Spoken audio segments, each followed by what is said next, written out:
Masters. Now, before we begin, from all of us here at Chess24 and the Play Magnus Group, a very happy new year to each one of you. Now, 2020 was a difficult year that we've left behind. And of course, all of us are looking forward to better, happier times ahead. This is what our participants had to say about the year gone by. Take a look.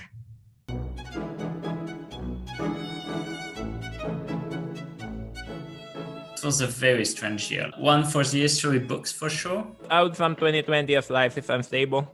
It just goes to show you that even a small thing like a pandemic like this can change the world overnight. But at least if we can all take some lessons out of it, then it will have served maybe its purpose. Not that bad. Everybody said it was like the worst year or the history, but I'm gonna say it's not that bad. We have these tournaments online and try to be positive. Overall, pretty bad, I would say. The year has been really bad for many people, but in terms of actually chess, there's been lots of good developments as well. Something positive there. People cannot travel, cannot live normally, cannot work. I can summarize in one word: terrible.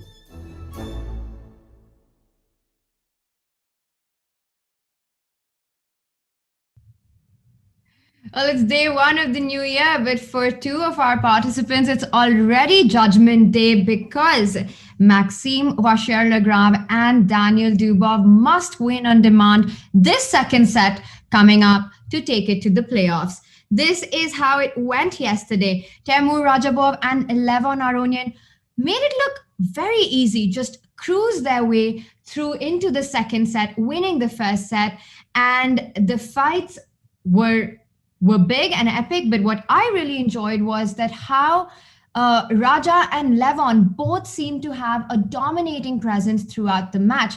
Raja really used the style of play of Daniel Dubov against him. He made sure that he got the kind of positions in which Daniel cannot really create complications and make things messy, kept it under control, solid strategic approach, playing the player, but also playing the position, when in the final game of the day, it was all about tactics and Raja found the stunning Bishop G5. But I personally loved his approach, something that we saw the world champion fail to do in the quarterfinals. And it's all about finding those weaknesses in your opponent's camp and the way he plays that can take you to the very top. Maxime Vachier-Lagrave also had a very difficult day against Levon Aronian. Levon has been on his A game since the start. He's the one player who's lost just one game throughout the Airthings Masters, which was the final round against David Anton in the preliminaries. But Levon had played so well already that he had solidified his position into the knockout stages, regardless of how that game went. He lost to David Anton, the one wildcard entry into the tour, but since then, he's been on a roll. He crushed Hikaru in the quarterfinals and made it look so easy against one of the best players in the speed chess format, Maxime Vachier-Lagrave. The other thing that worked against both Maxime and Daniel going into the fourth game was that they were desperate for a win. And desperate times call for desperate measures. They went all in and it did not work. But what an effort that was, which means that today these two players have to make a comeback. Daniel Dubov and Maxime Vachier-Lagrave must win to take it into the playoffs and take a look at what happens. This is the format of the event. After the two sets, which each set consists of a mini match of 4 rapid games played with a time control of 15 minutes and a 10-second increment. If the match is tied, then we see 2 blitz games, 5 minutes with a 3-second increment. And in case that's a tie as well, we will then move on to the Armageddon, which will see white with an extra minute on the clock. So white starts with 5 minutes while black gets 4 minutes, but white has to win. In case of a draw, black goes through, and the player who finished higher in the ranking of the preliminaries is the one who gets to choose the colors. Take a look at what the players are fighting for, and the answer is a lot. The winner goes back with $60,000 while the runner-up with $40,000. So the two players who qualify into the finals today out of these 4 who we have fighting in the semis are guaranteed a minimum prize fund of $40,000. There will also be a match for the third and the fourth place, and they will go back with $25,000 and $15,000. That's actually a very big jump in each of these rankings. The total prize fund of the major of the Champions Chess Tour is $200,000, so a lot to fight for. Not just money, but this is the one event where we have seen the world champion being knocked out in the quarterfinals, leaving the field open for others to pounce on. And they really have to show, and I think they're very motivated, because very often we feel and we see that Magnus is just such a favorite in any event that he plays, but this is the chance to shine for everybody else. And huge fights coming up. We've also got Peter with us, so let's bring him on. Peter, welcome. Yeah, hello Tanya, hello everybody. Happy New Year to all of us. I woke up with a lot of positive emotions, so I do hope that this 2021 gonna be a very nice year for all of us. Absolutely, Peter. I think 2020 was a difficult one, but the one thing that saved us all and gave us a lot of joy and excitement was the tour that happened, and which is going to continue. The second edition of the tour, which is the Champions Chess Tour, will continue in 2021. Now, I think just about a year ago, no one could have even imagined that we would have this incredible online tour featuring the best players in the world fighting it out for real big prize money, but also to show who really is the best in the world in these formats, which are extremely demanding. They combine different time controls. You've got blitz, you've got rapid, you've got to play many games in a day. So just bringing in speed, accuracy, stamina, just all athletic chess skills together to show who is king. And this tour, as well as the Magnus Carlsen Chess Tour, which was the first tour of in 2020, has really given us so much to look forward to. And we spoke to the world champion and asked him about his take on how the tour came together. Take a look at this video. I think it's been great the way chess has been adapted, and I think when better times arise, when we can travel a bit more freely, there are less restrictions and so on. I'm still very happy that we've established this tour and some series tournaments happening online, because that's only gonna massively enrich the world of chess and take it to the next level. The process of me playing a world championship match is, I don't think about it a lot, and then when the candidate is on and the challenger is determined, that's when I start preparing mentally. And since that hasn't happened, like the World Championship has been so far from my mind. The only worry is that when the World Championship does happen, that I will be an old washed up man in my 30s rather than a man in my prime. But I guess that's the price I have to pay. Peter, I still remember when the candidates came to a sudden halt. It was back in March, and within 2 weeks, the Play Magnus Group and Chess24 put the entire tour together. And we saw these amazing events take place throughout 2020. And it was such a treat for chess fans across the world to be able to witness such high-level chess from the comfort of their homes. How do you feel about this online chess boom that has happened? A lot of things suffered in 2020, but chess found itself in a good place. Yeah, definitely. I mean, okay, it's so nice to see that we have so many tournaments, and once you get used to it, you start to kind of miss it when all of a sudden there is like 1 or 2 weeks break between the events, and then you feel like you are missing something that we got used to it so much. And definitely it's very, very interesting. Also, we see that the players themselves are getting more and more into it. They take it more and more seriously because they understand that right now this is the most prestigious series in the world of chess. And before, it was like this, that there were all these rapid events, but with all the classical tournaments, the players were kind of focusing always on the top tournaments, keeping their ideas. They don't really want to show the big novelties or the directions they are thinking about.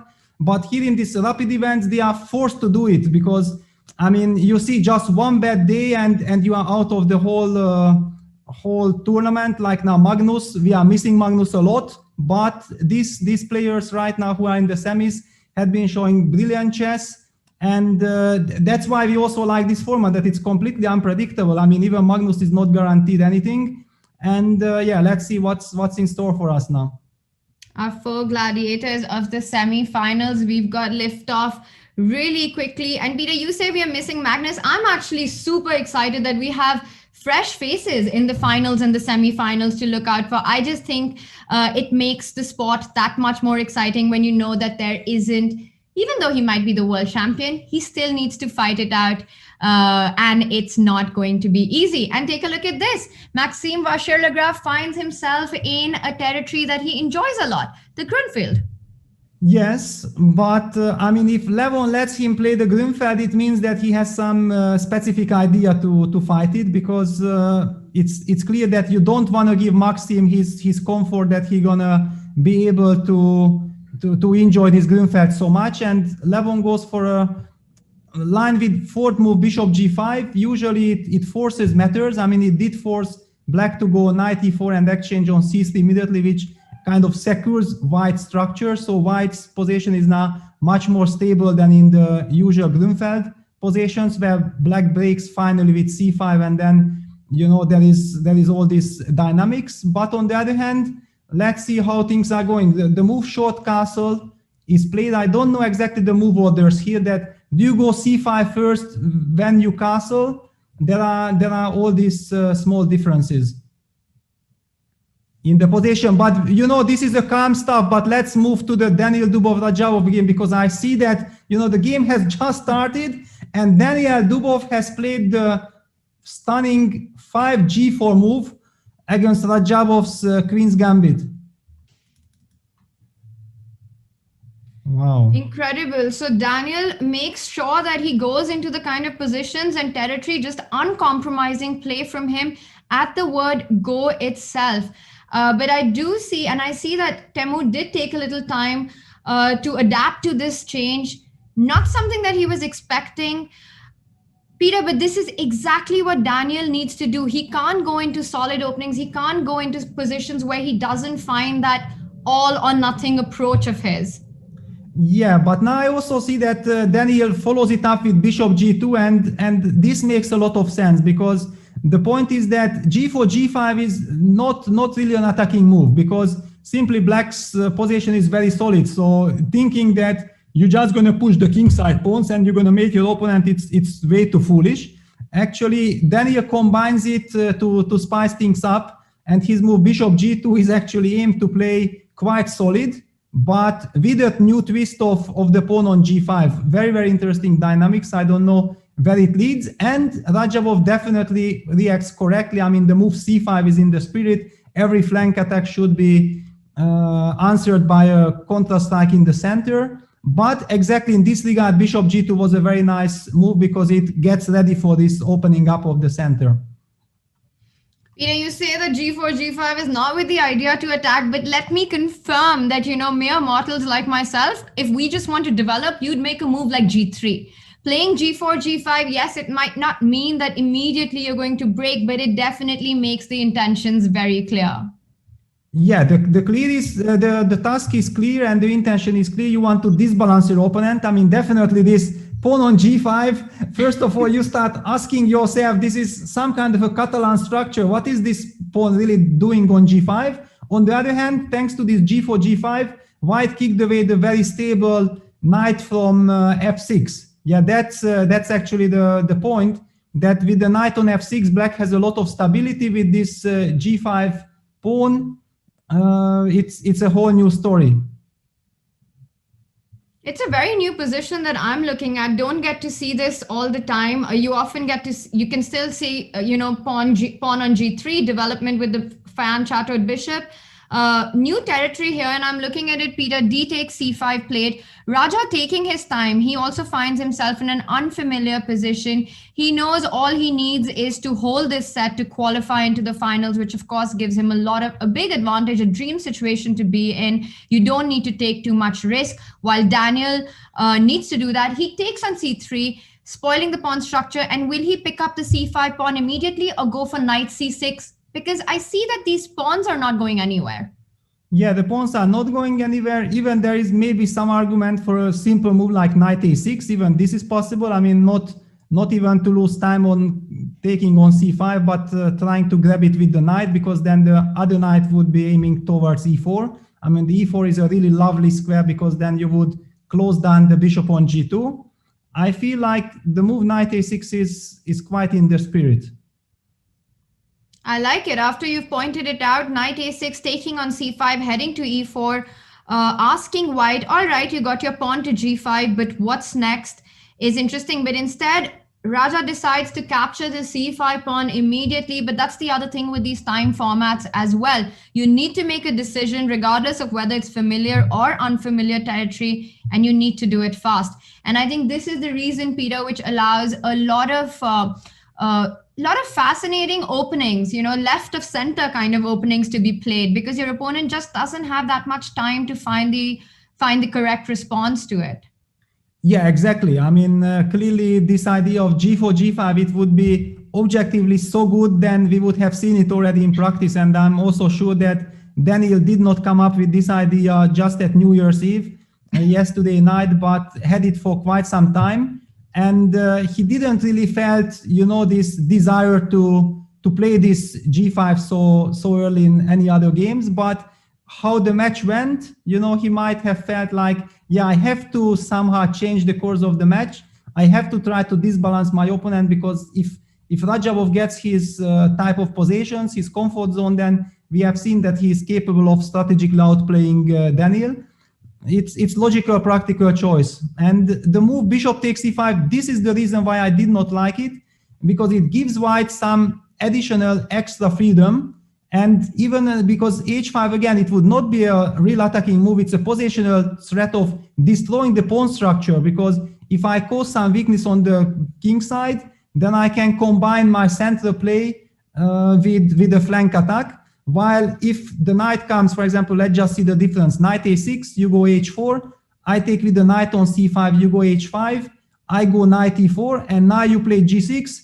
I'm gonna laugh at you with g6, because even if I take and grab it, or even if I just play h6, I can claim that thanks to this knight on e4, I have all the centers control. The bishop can come to f6. The bishop on g2 is kind of the blockaded on the long diagonal. Look at this position, and here after bishop takes c5, knight c6. Okay, the point is that after h5, black is in time to take dc. Yeah, that's the point. And then you will have to, it's like a speculative pawn sacrifice.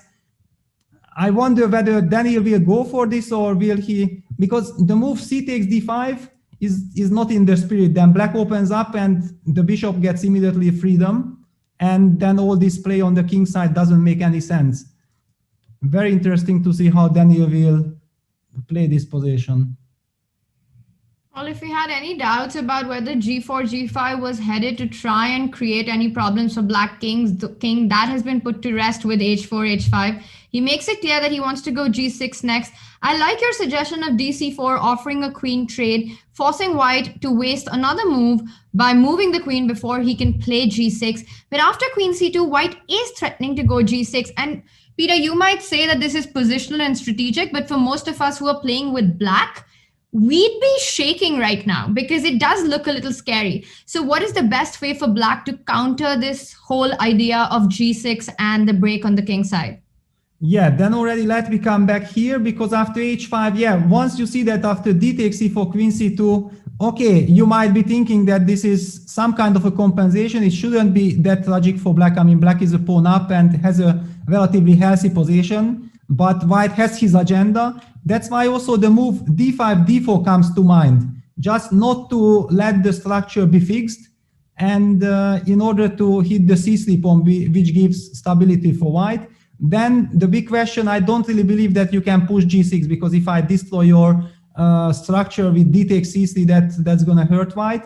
But if you take like cd, I take knight d4, then we are going towards massive exchanges. However, then suddenly this bishop opens up, and maybe white can start playing positional chess. It's a big question now for Rajabov. It's a big decision to make. Also, Peter, the one thing that comes to mind, especially after the move d4 and opening up this a1, h8 diagonal, is that g6 isn't the only break in the position. White could also look at playing a timely h6 to make that diagonal even more weak and putting a bishop on b2, because even endgames after that, even if you trade the queens after that, the bishop would be extremely powerful if h6, g6 is forced. Yeah, so you mean something like this, that takes, and maybe bishop to b2 here? Yeah, I don't know. Is the g5 pawn hanging, or is that relevant? I mean, takes. I also have some queen b6 double attack on the bishop and on pawn on f2, but I can also just grab on g5. The dream is to try and get queen c2, queen c3 here. Just don't know if we have enough time for it. Yeah, it's a very complex position, very difficult to say, but Rajabov decides to take dc4, probably saying that, okay, I understand that you are playing in this spirit, but isn't it just a gamble? You give me a pawn, I have a healthy position, your king is also stuck in the center, but it's kind of a complex position. Now, black really has to make a good move in order to make a lot of sense to his play and to signal your opponent that, I understand that you are creative, but it's not going to work against me. This is also a lot of psychology involved right now, that how to react. Rajabov is down to 9 minutes, so his next 2-3 moves should make sure that white doesn't get his initiative, because the 5 minutes time advantage, if white creates some really dangerous practical chances, might be really a big problem for black. D takes c4 did feel like a very practical approach in a rapid game. You're very tempted to just offer a queen trade, and of course immediately Daniel moves away because he says, I need to go for the king, I need to develop an attack and initiative in this position. I don't really care about the extra pawn. He doesn't even care about pieces really, so pawns definitely don't mean anything. Black still needs to find a way to finish his development while taking care of what's going on the king side. How is he going to do that? Because this bishop on c8 it needs to find a way to come out, Peter, and b6 looks extremely weakening because you open up this diagonal. That's not a move that you want to make. Is e5 an option here to try and get the bishop to g4, or is that too slow for black?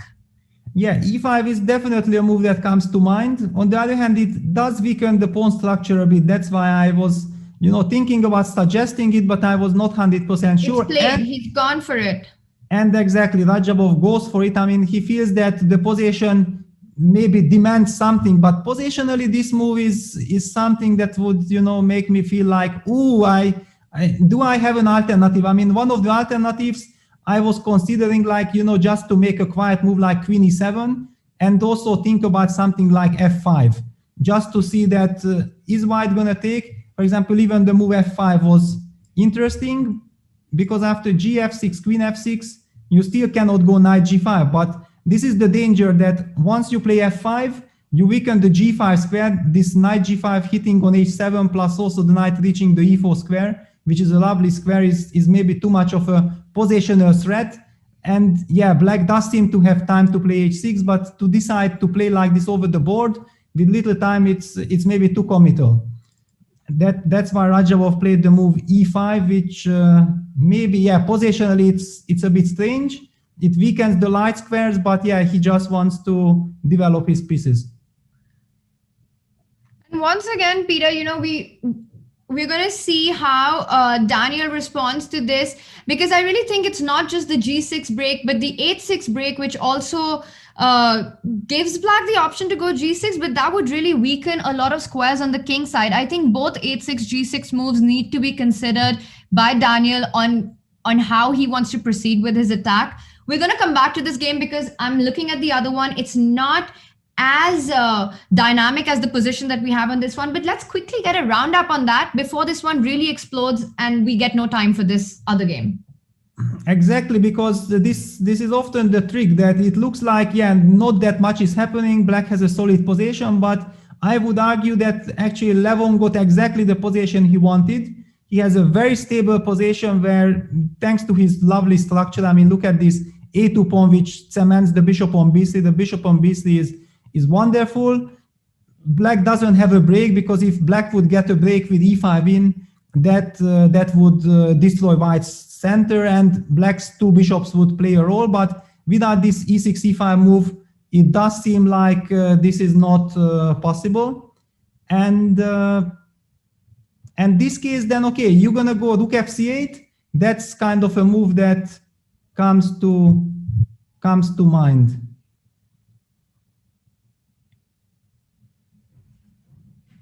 I mean, Rook Fc8 looks natural, but I mean, is Levon maybe thinking about some Knight G5 ideas? Maybe that's the point of, and then some Knight takes E6 tactics because the Rook on C8 is hanging. Maxim goes Bishop C6 and G3. So he wants to move his knight so that the G2 pawn isn't hanging anymore. And yeah, this is exactly what Levon wants right now. But saying that, I think even what Daniel has gotten in his game is exactly what he wants as well. I think for Maxim, it's very important probably just to somehow stabilize this position as well, which I think he has very clearly. So however this proceeds, as long as Maxim is able to keep it together and not have a disastrous result in game one, I think it's fine. He gets white in the next game. That's something that he's also looking forward to. He, of course, needs to win this set to move on to the playoffs, but nothing drastic or crazy needs to be done immediately. So, Peter, let's go back to the other game because this is going to take a while to develop. And I see that we do have Rook B1. I like this move because it kind of stops the bishop on C8 from moving to either G4 or E6 because he put pressure on the B7 pawn. And immediately Raja says, I want to develop this bishop, so I'm going to go bishop B6. You can't take Rook B7 anymore. And again, the question, the ball is back into Daniel's court on how he wants to proceed. G5, H5 looks really good, but it means he's not going to castle anytime soon. Are we going to see another King F1 kind of a move in this game? Well, he also has now the access to the A3 square. I mean, once the bishop left the diagonal, it's very tempting to play the developing move bishop A3, hitting Black's rook. And if you play the move Rook E8, which kind of looks like should be played, then maybe it's G6 is now more attractive because the rook from F8 was removed. So whenever you take something like FG, HG and play H6, you don't have the developing move bishop F5, which you would have with rook on F8. It does feel that this is some new dynamic. And to my eyes, it seems like Black has way too many weaknesses. I mean, this pawn on C4, pawn on E5, the structure on the king side, the king on G8 is vulnerable. While also after this structure, look at this lovely E4 square, which White can, for example, with a nice little move like Knight D2, open up the diagonal of the bishop, heading eventually to D5, the knight can reach to E4, knight also attacks the C4 pawn. All these things was the reason why, this move E6, E5 was not to my liking, but it's of course understandable that Rajabov in a practical game wanted to have some idea of advancing in the center. And that also makes me think if instead of bishop b6, queen e7 was maybe another way to defend the b7 pawn as well as make sure you don't have a move like bishop a3. Because the line that you showed, Peter, after bishop a3, it just felt like White gets everything with a very timely g6. You need that rook on f8, and he's still having a thing. Daniel hasn't made a move yet. But is Black in trouble after bishop a3, or is there a way for him to counter the threats?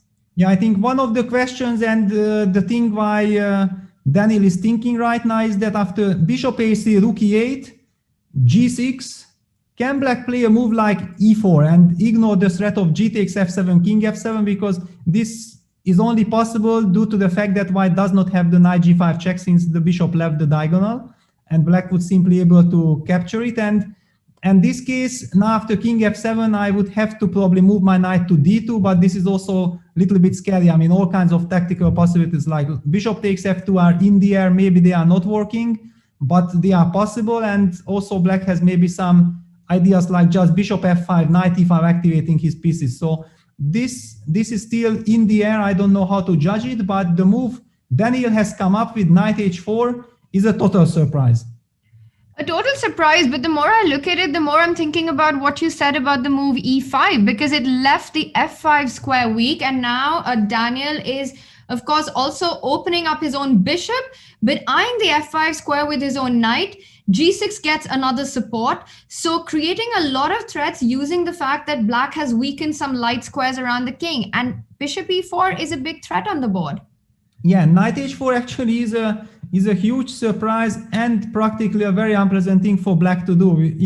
If he had made this decision to play e5 and bishop b6, he was kind of having already some direction in his mind how the game will proceed. Well, believe me, knight h4 definitely was not on the agenda. So now with 5 minutes on the clock, Rajabov finds himself in a situation that he has to adjust again. And he might be able to adjust, but it might cost him another 2-3 minutes. And I mean, the position is complex enough that later on, if you are really down to a few minutes on your clock for the rest of the game, it might be very dangerous. And this is exactly the kind of position, Peter, where when we look at the eval bar, it says that black's doing fine, but you never want to be black with 5 minutes on the clock in this position. Absolutely. I mean, right now after knight h4, first moment I was like shocked, what is this knight h4? And then when I realized that, yeah, there is this little threat bishop e4, which is very, very irritating for black because you don't have a good way of defending the h7 pawn. You cannot go h6. Whenever you go g6, definitely white going to sacrifice on g6 and mates are coming. Black has to play f5. And this is now, okay, g takes f6, queen f6, bishop d5 check, bishop e6 is the idea for black, and then it should be fine. f5 had to be played. This is correct. This is fine, but now after f5, Peter. Just a second, I just wanted to this is a nice line. This is highlight that, yeah, these are the dangers for black, but definitely black is in time now to play bishop e6, and then the f2 pawn as well is under attack, so then black holds it together, and this is why he made the move f5. But Peter, after that, the first question that comes to mind is the initial idea of bishop a3, because now rook e8 can just be met by knight f5. Or you have queen g5 still, so it's maybe not so clear. Yeah, well, I mean, okay, first I have to make up my mind. No, rook e8 first, but also after rook e8, you have to move the rook, right? Okay, I was not sure. Maybe do I sacrifice the exchange on with queen g5, but you have bishop d5 check intermezzo and knight g6. Yeah, and then it hurts me quite. So. Let's show that line that then that sacrifice would work, that if black decides to go queen g5 instead of rook e8. Well, the drawback of my line is that the rook is also hanging on f8. So it's not just that it's again checkmate, but even the rook could be captured. So, okay, I do have the move rook f7, and I would love to give the exchange for the light square bishop. So here rook f7 is the move. However, okay, there are too many questions for black and for white. It's Daniel's turn to figure it out, that how he wants to proceed. You want to play bishop a3, yeah? Yeah, this was the move but I'm looking at rook e8 now, and I'm still trying to think. Knight f5 was the first move that came to mind, but then you have queen g5, bishop e4 or bishop d5 still possible, so it's pretty complex. Yeah, I mean, this is the point that whenever you have e4 square, and there is no way with black to ever fight against the e4 square, that always feels that this is definitely compensation. I mean, is it more than just compensation? It's a debatable question. However, now also some ideas like king f1, rook g1 appear. White eventually will also have the chance of playing e3, just closing down this diagonal, the pressure on the f2 pawn. And yeah, it looks like, yeah, gf6, however, is on the board. So we are not guessing a single move in this game. gf6 played. That is an interesting choice, but something that I think we were not expecting from Daniel, because suddenly queen f6, black has a huge threat on f2. White either wastes a move with a move like e3, which kind of looks, you don't want to play that. But bishop d5 is met by bishop e6 is the point. What is the point of doing this trade of this en passant on f6? I don't understand. Because after this, Peter, now black can even make a move like bishop e6. Yes. Okay, I'm gonna go with bishop e4. I mean, this is clearly my idea that I want to hit you on h7. And how bad is this if... Yeah, because h6 you have bishop h7, knight g6, so that would be that would be very bad for black. Yeah, that's certainly bad. And the point is, I have the feeling that, yeah, just Daniel wanted to make sure that he gets this e4 square. He wants to rely on the e4 square, and that's why he grabbed gf6. He did not, maybe after bishop a6 there were too many concerns that maybe black can sacrifice the exchange. It's again not something that usually Daniel likes to give his opponent.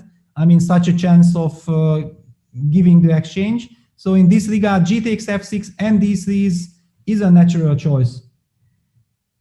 It just felt like there was so much in the position that could be done after f5 that, and especially from a player like Daniel, that gf6 just feels like it's simplifying things for black and not creating more complications.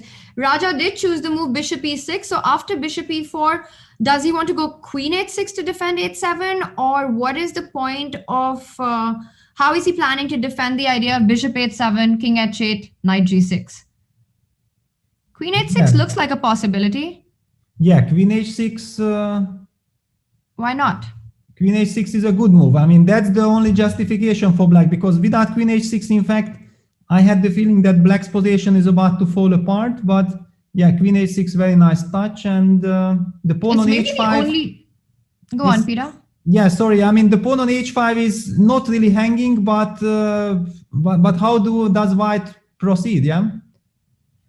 Yeah, it feels like the only way to defend the h7 pawn. I don't see another, and I see that Daniel is still, Raja has gone for bishop e6 and Daniel's having a think, and Rajabov down to 3.5 minutes. Peter, I can't see how much time white has. Can you update me? 6.5 minutes. Mm-hmm. 6.5. I mean, definitely the last couple of moves went in Rajabov's favor, because 3.5 minutes are still quite enough time if you stabilize your position, and it does look like Timur is on his way of stabilizing things, making it much clearer for him to understand what the position is all about. Yeah, before it was too mysterious, and that's why he was burning time on the clock to figure out which structure he wants to reach, or how will he reach finally a structure that he's happy with. Now he reached his structure, and it does look like white's only plays targeted against the h7 pawn, but if you have after bishop e4 the move queen h6, nicely protecting, and then you have time for rook a d8, bishop d5, or rook f7, rook a f8, creating your own counterplay, then also white has some problems with his coordination. Yeah, king on e1, bishop on c1 is not doing that much. Actually, white's king can be in trouble if white is not able to find a way to break through, and this is why gf6 just felt like a little strange move to make, at least to me, because if you don't have a clear way to make advantage of this bishop e4 played, then black seems to have everything going, because look at black's development. He doesn't have any big weaknesses around the king. The only spot is the h7 spot, while white has little coordination. The king is stuck in the center. This could turn bad for Daniel unless we're missing something tactically. Yeah, I don't know. I have the feeling, that this queen h6 move might have been missed by Daniel. It's a move that, for example, I haven't spotted from distance, because I simply felt like automatically that, yeah, after gf6 we reach this structure, and after bishop e4 attack, you will have a problem with the h7 pawn, and queen h6 on the board, and played quite fast as well. I think the thing was that after h6, when you see that white has bishop h7, you realize that you have to defend the h7 square. And really the point is that when there is no other move to be made, and you see this position on the board, this would be disaster. This is the dream, because even after king h8, I think knight g6 amongst other things just wins for white. And yeah, queen h6 played. I think that the fact that Raja has 2.5 minutes on the clock is not going to matter so much anymore. Exactly. That's the point. And also Rajabov in the whole tournament and in the whole series so far has showed that he's very good of handling his clock. I mean, in the sense that, yes, we see him often in time trouble, but he makes sure that he knows that his position is fine. He knows that he can rely on his position, and then he is confident enough that if I have a good position, then even with few seconds on the clock, I'm going to find my way, even in complications, and punish my opponent. And this we have been seeing from here doing quite often. And maybe just for 30 seconds, we can quickly go on to the next one because this is ending in a draw just about any time. Now the rooks have been exchanged. It's an opposite color bishop endgame, just nothing to be done. So both players easing into the set, not taking too much risk. And now the onus is on Maxime. With the white pieces, he needs to show will he go into the Berlin again? Will he show his prep? Because he did get a good position out of the Berlin in the final game, as we saw yesterday. Going to be interesting to see what team Maxime has prepared with white, Peter. Yeah, definitely. I also was speculating already in a couple of shows before during the whole tours, last tour as well, that I feel like, if you are trailing the match and you have to strike back, it's somehow psychologically, I believe, better to start the game with the white pieces, because it means that you can focus in your preparation more on the white. You know that if you manage to strike in the very first game, then you set the tone and you get the confidence, you disbalance your opponent, and then let's take it from there. While if you need a comeback and you start with the black pieces, you kind of have to make sure in your preparation that you're gonna do fine with black, because if you just focus on the white and lose the very first game with black, and then you are almost certainly out. It's a little bit like a tough situation. The way Maxime reached this draw, it does feel like he can get some confidence out of it.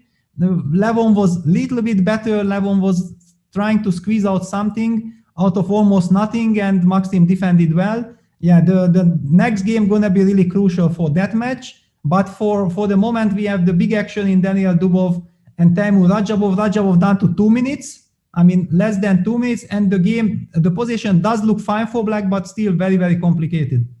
I really like black here. Queen e2 played. I think black was also threatening some sacrifices like bishop e3, f e3, queen e3. This queen on h6 not only defends the h7 square, but was eyeing blows on the e3 square, because don't forget, white's king on e1 is in a lot of potential danger. If the rook on f7 opens up, there's just nowhere to go with this. So queen e2, a defensive move, making sure that you don't get the e3 sacrifice in, and rook d8, really boxing white's king in. Peter, just visually, you see all of black's pieces, and you can feel that that he's doing absolutely fine here.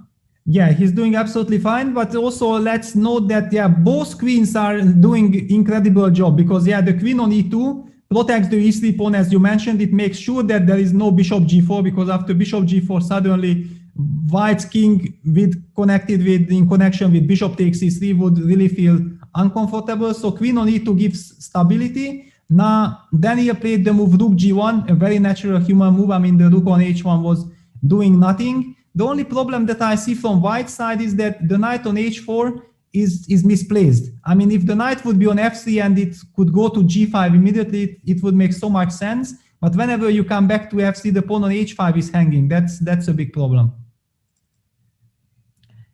And now the question is, how does Raja continue? Because he's placed his pieces on all the ideal squares. White's rook is on g1, but really no threat at all currently in the position. He's going to take time to reroute the knight. While bishop a5, as you're pointing out, Peter, hitting on c3, that looks like a very direct way to make threats appear on the board. How is white going to defend against this idea of bishop c3 now?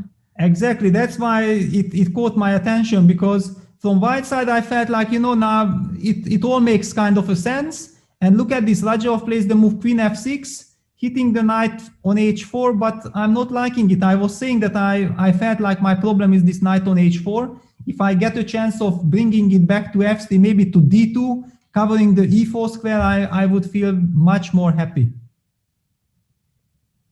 And now with this move, he's provoking him to reroute it from knight f3 to either knight d2 or knight g5, threatening both these moves. Knight f3 played instantly. And I'm still thinking about bishop a5, because I really like the fact that bishop c3 is in the air. But also, Peter, I think it's hard, to just quickly shift the focus when you're in the game. All your moves have been around the king side. To spot this move is not very easy, actually. Exactly. I mean, also you made this move queen f6, and all of a sudden to play bishop a5, it's all little bit mysterious. And Taimur down to 30 seconds on the clock. I mean, he really needs to speed up, and he really needs to make a decision now. So the other idea is to try and trade White's very active bishop on e4 with either bishop d5 or bishop f5, because White doesn't have time to pick up the c4 pawn because of the weakness of the knight on f3. But does White have time to jump with the knight to g5? Yeah, White has knight g5, White has knight d2. I mean, one of the lines that I had in mind right from the beginning, let's just show, for example, from this angle. It's very logical. You play queen something. Wow, he has taken on d5 first. Okay. But similar idea, Peter, because he trades and then he goes knight g5. He definitely wants this knight on e4. Black doesn't have time to make a move like queen f5, hitting the rook on b1 because of e4, but f2 hangs. Yeah, and you also have some moves like rook a5. I don't know. Why do you give this tempo? I mean, why do you give all these opportunities? Queen f5 played, but can White go rook b6, a b6, e4? Well, I mean, maybe let's take a look. Rook b6, a b6. Because queen f5 was the first move that came to mind. e4 was not possible before taking on b6. Peter, let's just back up to the moment of queen f5 for a moment. And here e4 isn't possible because of the f2 weakness. Exactly. So White just grabs an f2 and actually wins. But what happens if White first takes the bishop on b6? A b6 has to be played. And now e4, forking the queen and the rook. And does Black have anything here? Yeah, well, it's a big question. And we are being informed by our producer that rook b6 has to be met by rook fd7. I mean, good luck finding that move. Okay, maybe exactly like you said, by elimination, because AB E4 look like designs, and all of a sudden, yeah, rook fd7. But this is. But Peter, in 20 seconds. Yeah, but that's why he played queen f5. I mean, he would never blunder rook takes b6. And he didn't go for it. He didn't go for it. So, and he decided instead to go for rook c1. Okay, and then rook f6. So still keeping it under control because e4 is not possible. Remember the f2 weakness. Yeah, but somehow, you know, this knight g5, I mean, bishop takes d5, rook d5, knight g5, I so much dislike, because with knight g5 start, you had the harmony, and I wanted to keep this e4 square. And all of a sudden, White lost the fight for the e4 square. And Black's pieces are very, very active. Now, Danilo is also down to 1 minute 5 seconds on the clock. Yeah, indeed. As you were pointing out earlier, the knight g5 before the trade would make a lot of sense. I was actually just about to say rook g2. I really like it, Peter, because now he's threatening to take on c4 with the queen. f2 pawn is under control, as well as the threat of e4 has been refreshed. Rook g2 looks like a move asking a direct question and immediately answered with rook d3. A nice move. It stops queen c4 as well as e4. Yeah, I mean, now the position, look at this. You can run into some tactics. Queen g4, I thought that it runs into mate with rook e3, fe, queen f1, king d2, queen d3. This is what I have calculated. I don't know. Yeah, rook e3 on the board, it's a total disaster. I mean, Black is just winning. That's a very pretty line. Peter, can you take us through this mate one more time? Because it was just so quick and it was too beautiful to not be repeated. So White can't take on e3. Yeah, can't take, but if you don't take, like he played the move king f1, then your position just collapses completely because you lost the most vulnerable, I mean, most important pawn, not just queen d3, because there was no rook d6 check due to bishop d6, but queen d3 forcing the king back, and then just rook f1 checkmate. That is amazing. Instead, so he had to move away with the king to f1, and now Black, absolute disaster for Daniel Dubov. Yeah, it's basically almost the designs, and the clock situation doesn't make any difference to the position. Okay, you still have the knight on e4. I mean, knight e4 has to be played. However, you are, okay, rook c2 is played. White is 2 pawns down and has the worst position now. The pawn on e3 was the soul, because thanks to this pawn on e3, you had all the control of your position. And yeah, now this is completely out of control. Completely out of control or completely in control for Raja, because this means Daniel with the white pieces goes down in the first game in a must-win set. Exactly. I mean, it's terrible. I mean, he's paying a very high price for playing this bishop takes d5. I just cannot explain this move, bishop takes d5. It's such a terrible move, because if we just go back, now the position is not that dramatic. I mean, I think we can, and just to compare, even I felt like, I don't like the move knight g5 because maybe you sacrifice the queen. I just feel like, these squares are so much more important. I mean, even this sacrifice is very interesting from black side. But I mean, what I wanted to get from the white side is something like from knight g5 or knight d2. Let's imagine I play knight d2, you take, I take, you're gonna play the move queen f5. Pawn is on c4 hanging, I even don't care, but I just gonna play queen g4. I go for the endgame like this, I trade, I put my king on e2. The pawn on c4 long terms cannot be protected anyway. I'm gonna have after the exchange of queens, I have all this play like, putting the king to e2, rook a g1, I have pressure against the g7 pawn. Just my structure is so nice that I will forever have very nice compensation, and I can play on in a blitz game forever. And all of a sudden, instead of this, white loses his e3 pawn, his whole construction, whole position collapses, and there is no way of ever making any mistake from the black side not to win this. Daniel needs to find a way to miraculously at least save this into a draw. But how is he going to do it? I mean, 2 pawns down, this just no play at all. Yeah, black has this idea, black has this idea. I mean, depends also, he can make whatever he wants. White structure is so bad, he only has 3 weaknesses.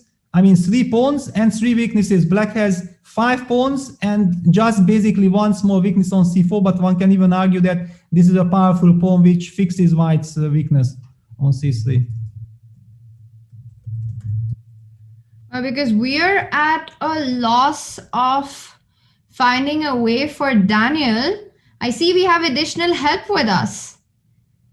And we're going to be joined by Grandmaster Peter Swidler, who is with us currently. Let me see if we can bring him in already.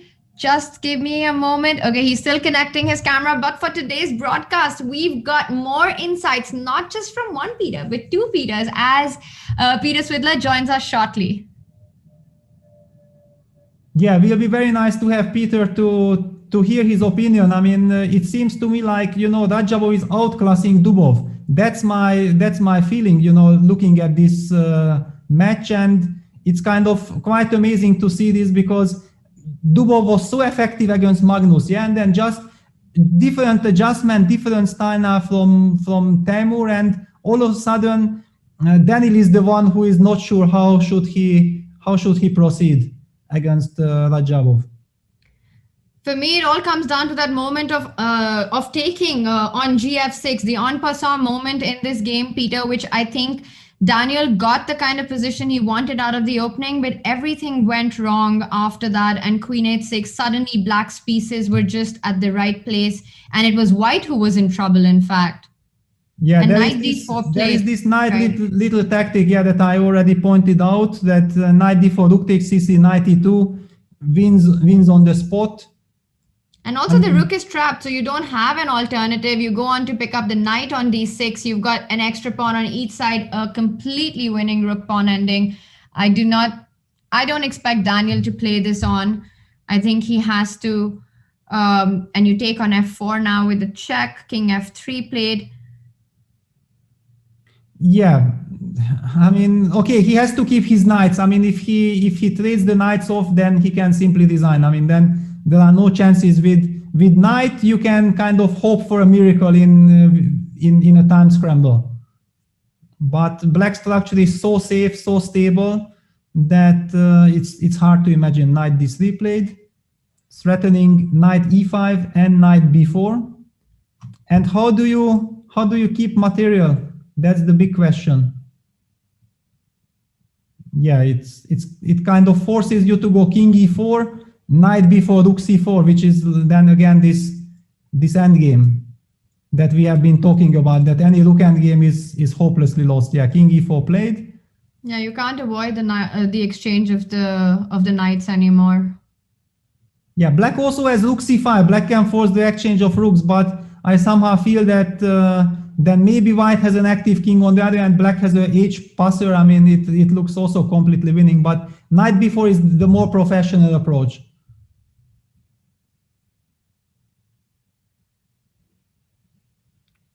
a3, okay, a3. This is a nice little move, at least keeping some kind of a dynamic that, because black could have played rook c5, trading the rooks. He opted for knight b4 because he preferred the rook endgame instead. Of course, the position is completely winning, but it comes down to a little bit, psychologically trying to push your opponent and does not let him get what he wants. But he could also I think he could also just go knight a5, just keeping sure that white's king has got no entry into the king side, because. But then I go knight c8, hitting your pawn. Knight a5, knight c8. But then do you have b5 and knight c? No, you don't have b5 because you take on a7 and then you take on b5, defending the a3 pawn. And he says that he just starts advancing, because I like this spot of a5, Peter. It makes sure that white's king isn't coming anywhere close to black's pawns. Yeah, but still, I mean, at least the game is now on. And if black does not win on the spot, then white has some chances because king comes back, king gets closer to the pawn. Knight c4, okay, knight b5 or a4, knight b5. a4 would be a mistake, of course, because of knight b2. I mean, okay, knight b5 has to be played. But then you just come with your king, because white's king is stuck to the defense of the h pawn. White's knight is stuck to the defense of the a pawn. On the board, we see all this happening. No, not yet. It was He's gone for knight c4, right? What is the position, the live position? I think Daniel is still taking it. And king f4 played. This is nice. This is nice because you just don't want to let black activate his king to but g5 king or h6 h5. now? King h6, g5, is that an option? Yeah, it's an option, but I mean, at least there is something to calculate because I'm trading off some pawns. You have some nasty check. What? King f3. I don't know, at least. He's gone g5. Peter, that is nice. He's gone yeah, g5. It's nice, but I still gonna have this f4 of changing. I'm not really sure that, for example, knight e5 check, king h3, king g6, f4, and I'm trading some more pawns. And takes. If I don't lose immediately, I have chances to hold. I might be able to sacrifice my knight. And chances to hold is all that Daniel needs after the disaster of the opening that happened. If he's able to hold this, Peter, that would mean we do have a match on our hands. Very difficult save, but it's looking like, and Raja down to 10 seconds. Yeah, 12 seconds on the clock. Yeah, it feels like, but f4, gf, king f5, then king e4 comes. Is black way too active? I mean, it looks still very good for black. The big question, do you go f4 or do you not try to bring your knight back? Because maybe now it's the time to go with knight c8. Yeah, how is black reacting to knight c8? Exactly, on the board, knight c8. Exactly.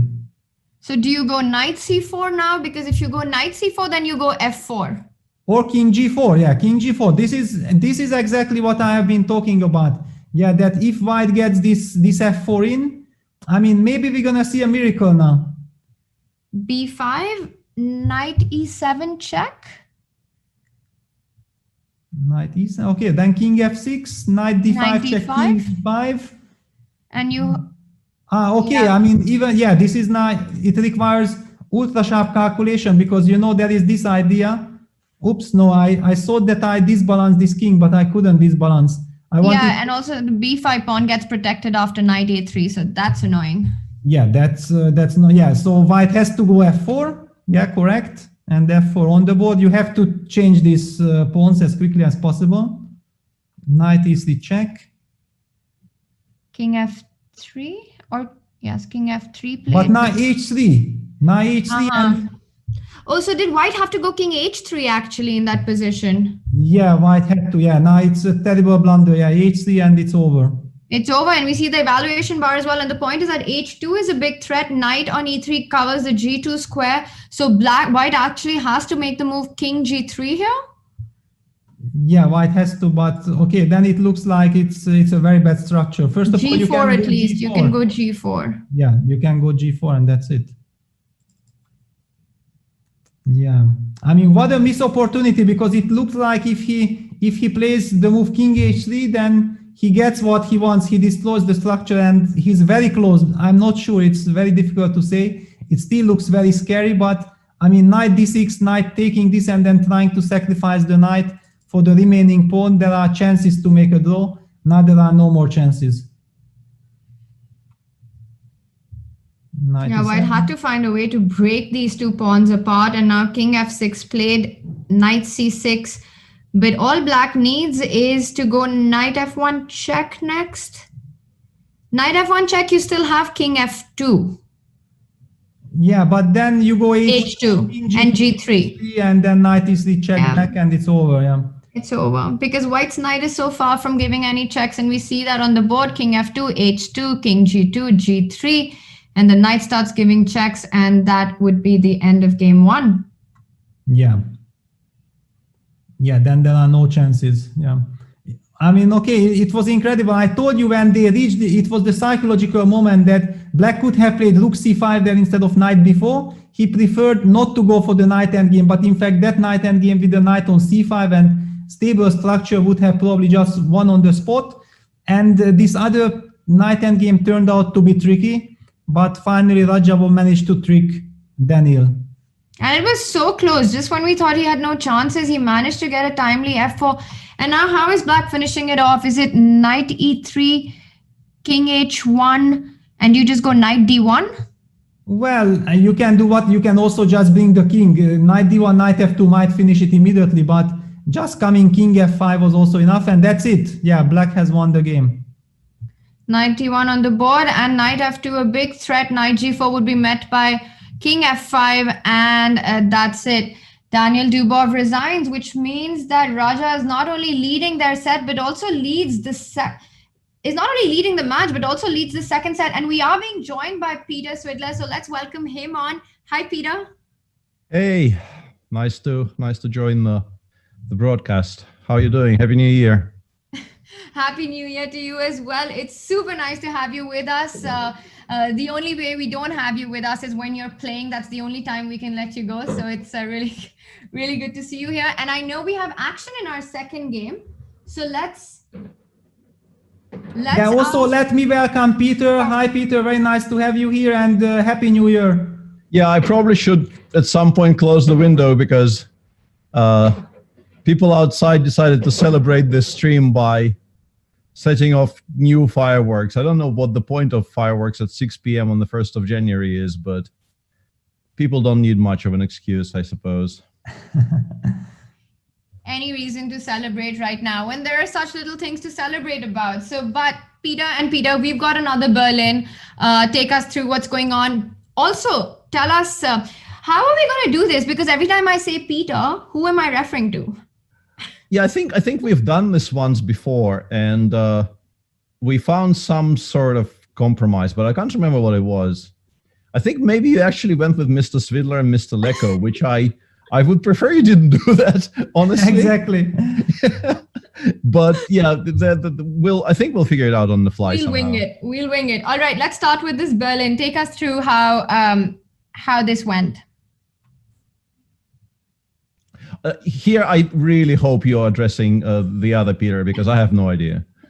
Well, the reason why I was hesitant and I wanted to give Peter the chance to talk, because yesterday we already had two Berlins and I kind of said my opinions to Berlin already.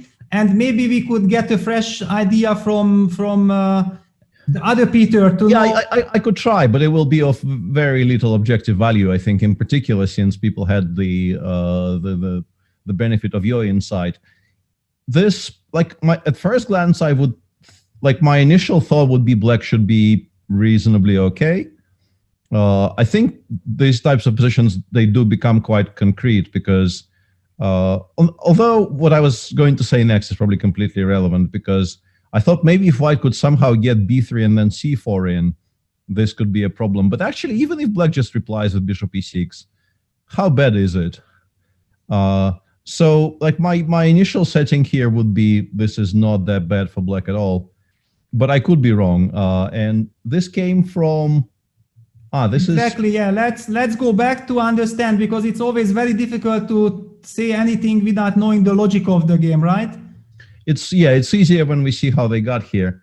But yeah, one thing I will say is that this is sort of the absolute main line of the Berlin, but they kind of declined to play the what is supposed to be the tabia, I guess, which is the bishop e7, bishop e6 line, right? That's how they get all those endgames that they start discussing from move 27 or something.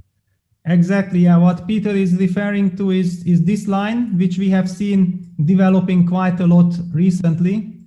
I mean, all these Maxim Vachier-Lagrave games from the candidates, also against Hikaru Nakamura, it's a very, very sharp double-edged position. And Levon says, no, I don't want any of it.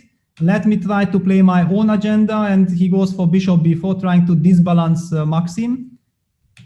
92. Yeah, I don't know how well this works against Maxim in particular, who is probably, I mean, normally I would say that there are two people who historically had any success playing the white side of the Berlin against top-level opposition, and Maxim is one and Sasha Grishuk is the other.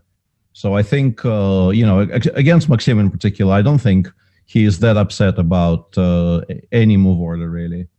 Yeah, I would just like to add one more name to it. Vladimir Kramnik. I mean, we tend to think about Vladimir as the one who is the big maestro from the black side, but whenever he got a chance to play it from the white side, it was quite impressive as well. Yeah, I don't disagree, but I think people learned very early on not to do that.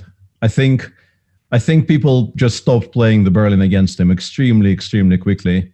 I remember, I think one of the earliest games like that was, I think maybe you were also playing that Monaco. In one of the Monacos, maybe 15 years ago, I think Vasily Ivanchuk played the Berlin against Kramnik with black. Exactly. And like the entire press room was just laughing. We were all just laughing out loud. We were sitting there thinking, why would you do that? And it didn't really go particularly well for Vasily either, I think. Yeah, I think he played some line with a5, a4, or that was Alexandrov Alexei in one of the Olympiads, also challenging Kramnik to a Berlin duel. And okay, Kramnik just put all the pieces in the center and hit just like you are always dreaming with the white side, but you can never ever get even close against Vladimir himself. Yeah, exactly. Yeah, it's I think people stopped. Whereas against MVL and Sasha, people still play the Berlin for whatever reason. I guess because it's a good opening. I would. Like, that's my conservative opinion here, but they still get chances to prove their superiority there, whereas Vladi not so much. Yeah, I remember with Tania we were kind of smiling that when we had Vladimir in our show in the Skilling Open final, then he said, yeah, of course, I mean, because we saw some too many repetitions against the Berlin and too much respect and no real fights often. And then Vladimir was in our show and he said, well, I mean, don't blame it on the Berlin. If you want to fight, you can fight. And then I understood what he means, because with white, he always squeezes the Berlin. Yeah. And we've seen Maxime do that as well. But let's just quickly take a look at what's happened, because I see that he did manage to get his beloved e6 move in, takes on c7. And Peter, even though I don't play Berlin myself, the entire tour has been a masterclass on Berlin from both sides. And the first idea that comes to mind is what you've been talking about, Black wanting to get a g4 into the position. Is that something that Black can do right now? Well, it's definitely perhaps the move you most want to make here. The question is how you reply to h takes g. Like, do you take with the pawn and then hope to maybe play king f7, rook h8, rook gh6, which white probably will have something to say about that. And then mate on h1? Yeah, or you take with the rook and you ask the immediate question, how do you protect the, this particular endgame I don't much like bishop c5, bishop e5. You probably make a draw, but you make it without really enjoying it.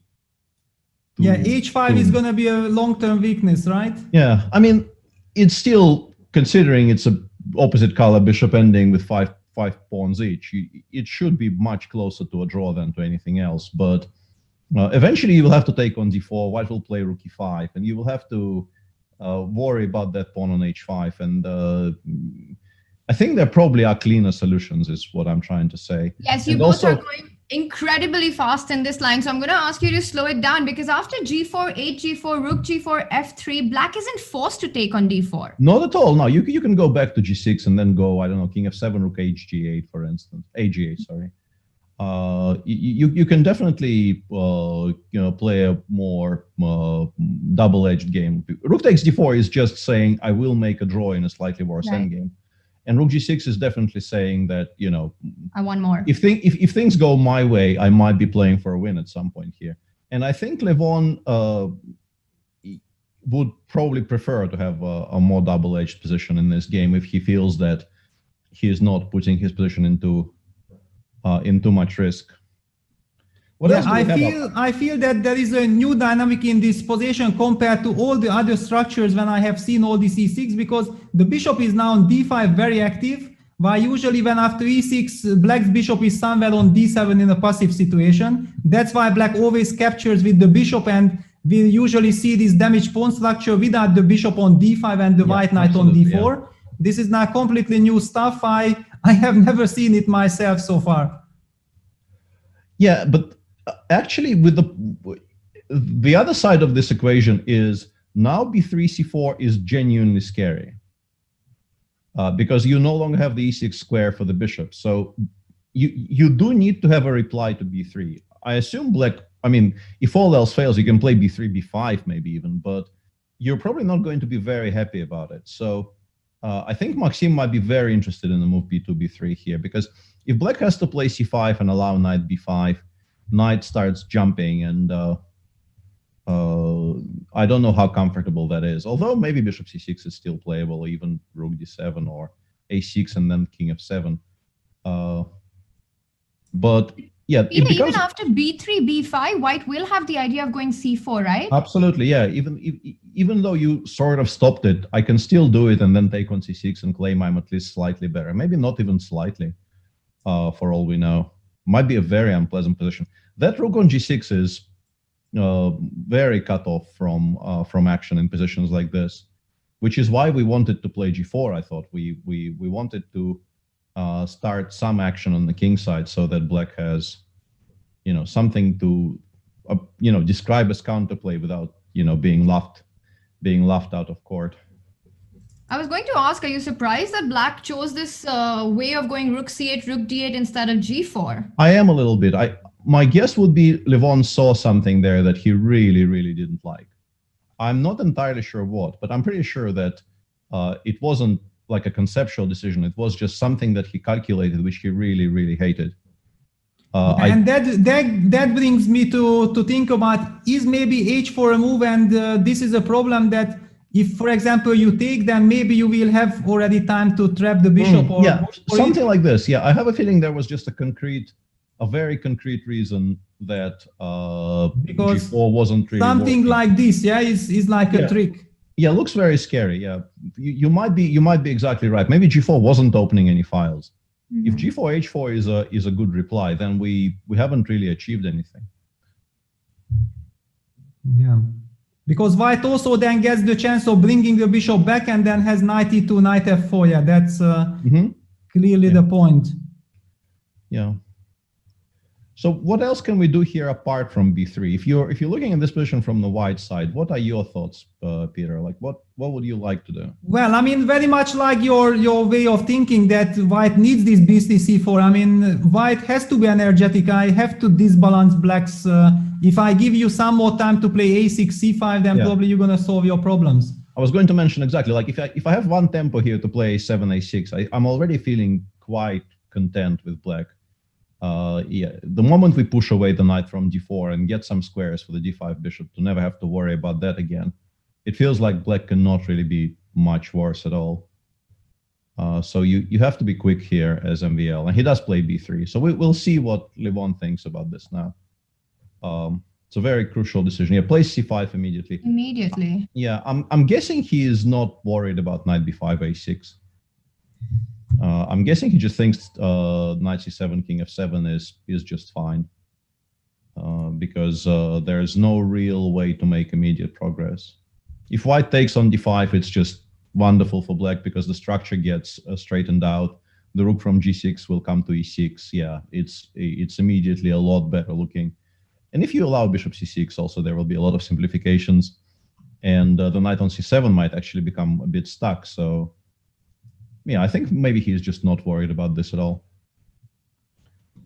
Yeah, absolutely. I mean, if he's in time to survive the next 2-3 moves and white is not able to make any benefit, then black might just solve his problems.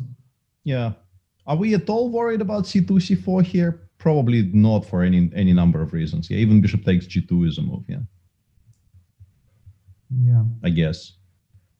Or bishop takes c4, or c takes d4. I think anything pretty much Yeah. probably equalizes. Yeah, so basically it looks like white has to go for knight b5. Does feel like it, yeah, but I don't really see how we achieve very much after a6. Maybe it's just fine for black. Maybe Levon just understood the position properly, and bringing the rook to d8 and then preparing c5 and playing c5 is, a conservative but a very valid way of playing this position. Yeah, I want to ask Peter's opinion. You know, yesterday it was like this, that the very first game Maxim lost with the white pieces against Levon's Berlin, who played a very nice model game from the black side. And then Maxim was in a must-win situation from the white side. And to me, it looked like it was a very courageous decision that his last white game, he anyway opted for another Berlin. He was actually very close of winning. But what is your take? That would it ever cross your mind, or you really have to be MVL to do that? Yeah, I mean, I probably wouldn't play the Berlin in a must-draw game, let alone must-win game. So, I mean, yeah, I am very much against the idea of playing the Berlin from the white side, honestly, or from the black side for that matter, in my personal games. But I think MVL just believes in his abilities against the Berlin. He doesn't feel that, it's any worse than any other opening, and that was what he prepared for this entire semifinal. As we also see today, he is not deviating. He is still very insistent on testing Levon's Berlins. But yeah, the word courageous that you used, I think, would have been very high on my list as well. It's not something that you see very often in must-win games. People just saying, okay, fine, let's start the game from move 15 in an endgame, which everybody at this level understands quite well, and the margins are extremely small. Yeah, exactly. That's what I also felt. You pointed out very nicely that the mental state, because whenever we, for example, mortals, normal chess players play against the Berlin, I think we are already mentally blocked. We say that, oh no, we just don't want to go there because we don't have any chance and we are not feeling comfortable. But the way how Maxim feels about it, it's completely different. He has won so many nice games that he has the confidence that he can fight against it. Yeah, that's the big difference. Yeah, I think. Sorry, go on. No, I just wanted to agree with Peter completely. Yeah, I think it's exactly on point what Peter just said. Yeah, and not just for the players, but also for chess fans. To see a Berlin is somewhat disappointing unless you see Berlins the way these two have been playing. When Maxime plays it, it just suddenly doesn't feel like a Berlin. So the entire view and the vantage point of the opening is being changed currently. But I see that we do have the other lift-off, Peter. Yeah. In the game, Maxime, he decided to go knight c3. So while we look at this, we'll come back to this opening, but maybe we can just go back to the position that we had on the board earlier between Lev and Maxime. Yes. Yeah, I think knight c3 is good because it doesn't commit us to taking on d5. With knight on c7, you would feel you probably have to take at some point, because otherwise that knight on c7 wouldn't really have very many moves. Whereas on c3, we're just continuing to play the game. We are not obliged to do anything. After king f7, you can make some kind of a development move. I don't know. Also potentially knight e4 here, because that trade would be desirable. Yeah, if you can set up the knight on e4 supported by f3, this is where the g4 break comes in, though. It's not that easy in this particular structure to make sure that the knight on e4 is always supported. So I don't know if you want to play knight e4 this early. I would suspect maybe you go rook d3 first, kind of hint at rook e1 ideas, and then maybe you go knight e4 later. But yeah, I like knight c3. I think knight c3 is the way to keep the game less defined, which I think is something Maxim should be looking for. Absolutely. And does black want to fall back with the bishop to c6 now, just giving no option to trade it at all? Yeah, I think it's very normal to play bishop c6. The rook on g6 will be a bit sad because you trade the one that is on the open file and the second one is slightly inactive. But once again, if you get to play g4 later, maybe it's completely fine. So some position like this also doesn't look very, very bad at all for black, honestly. Yeah, Right. also there is one thing that makes me feel a bit awkward is this pawn on a3. Usually the pawn in this structure is on a2 and it's never a headache. But with the pawn on a3, black will be able to create some counter chances on the queen side much easier than usually. Yeah, that is true. It's some way away yet, but it's generally a very, very good observation because it does create additional sources of counterplay. Even let's say c5, c4. Currently, white will just play b4 and smile and say, "Why have you done that?" But there might be positions in which black can maybe prepare it, or they will have a good reply to c4, b4. Exactly. We'll I mean, in some of these structures like bishop c6 followed by b5, and then also you can create counterplay with b4. Yeah, and we have some progress. Yeah, bishop c6 had been played, rook d8, king d8. Yeah, exactly as we've discussed. I wanted to ask your opinion on the other match, though, not the position in the match necessarily, but like, what were your thoughts coming into the Dubov-Rajabov semifinal? Like, what did you expect from it? Well, I have been expecting actually something like, an incredible fight with mutual chances. And I asked Tania as well that it will be very interesting to have you and ask you that, because what we have seen so far, it looks to us that Rajab is somehow like outclassing Dubov, yeah, because it seems like he imposes his will, and whenever Dubov tries to mess things up, Rajab also has an answer. What is your take on this? Yeah, I kind of agree, but also I wanted to say that I normally am very skeptical of, ascribing psychological motivations or explanations to other people because, even figuring out what's going on in my head is difficult, and trying to figure out what's going on in other people's head is just, you shouldn't do that normally. But I wanted to say that, perhaps after the incredible high of beating Magnus in the quarters, it might be a bit difficult to sort of recenter yourself and refocus yourself on playing the semifinal, because I think for Daniel, I mean, once again, I'm going simply from his interviews. It looked like, for him, the match against Magnus was sort of the absolute central event of this tournament. And he's won that. He's won that very nicely by coming back from a one game deficit day one, and then playing those, I mean, not perfect, but extremely exciting games on day two. And, to him, maybe it feels like he's already won the tournament, but the tournament is midway through. There is still 2 matches to play, potentially. So I'm wondering if he's, experiencing some sort of withdrawal here from the absolute ecstasy of beating the world champion in the quarters. Because I think he's been kind of trying too hard to play, sharp / speculative things. And to surprise of nobody, I suspect, Timur is, if you give him a good position, even if it's a sharp position, but if you give him a good position, he will beat you.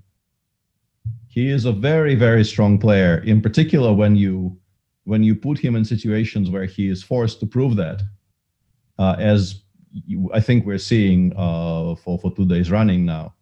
Daniel just constantly challenging him to play positions which are probably fine for him, but are positions which he hasn't seen before, for instance, and he has to figure them out over the board. He is an exceptionally strong chess player, and he's been managing very, very well. But I think maybe Daniel could have slowed down a little bit and played a slightly more reserved style. I don't know, give himself time to kind of readjust to the fact that he is now in the semis and there is still 4 days of chess potentially coming. Yeah, let's get Tania into the conversation, because you remember, Tania, you were the one interviewing Daniel, and Daniel was really so euphoric in this post-match interview, and he said he thinks that winning against Magnus was even more important for him than winning the Lindores Abbey tournament. What is your take on this? Well, in the Lindores Abbey tournament, he did go on to eventually win that event, and I think here, Peter, it's quite an interesting alternative insight that, to come back from that euphoria of beating Magnus in the quarterfinals, is it hard to match up to that? Do you lose a bit of motivation? Because when we were talking about it, we felt that is actually extra motivation, and beating the world champion and going into the semis might prove as, or might sort of make you bring in more explosives into the game, into the semis. You have the confidence, you've done it in a match, not just a one-off game, but actually beating Magnus in a match is no easy feat. And we always felt that it would give him a lot of confidence going forward. But what Peter is saying also makes a lot of sense, especially the way we've been seeing. But I think from a chess perspective, what's been very impressive is just the fact that Raja has sort of really adapted his play to not suit Daniel's play. And I think from Magnus in the quarterfinals, what we saw were all positions that were very suited to Daniel's style of play. The world champion was really taking Daniel on in Dubov's territory. Absolutely, But he's somehow not been able to find that in the semifinals at all.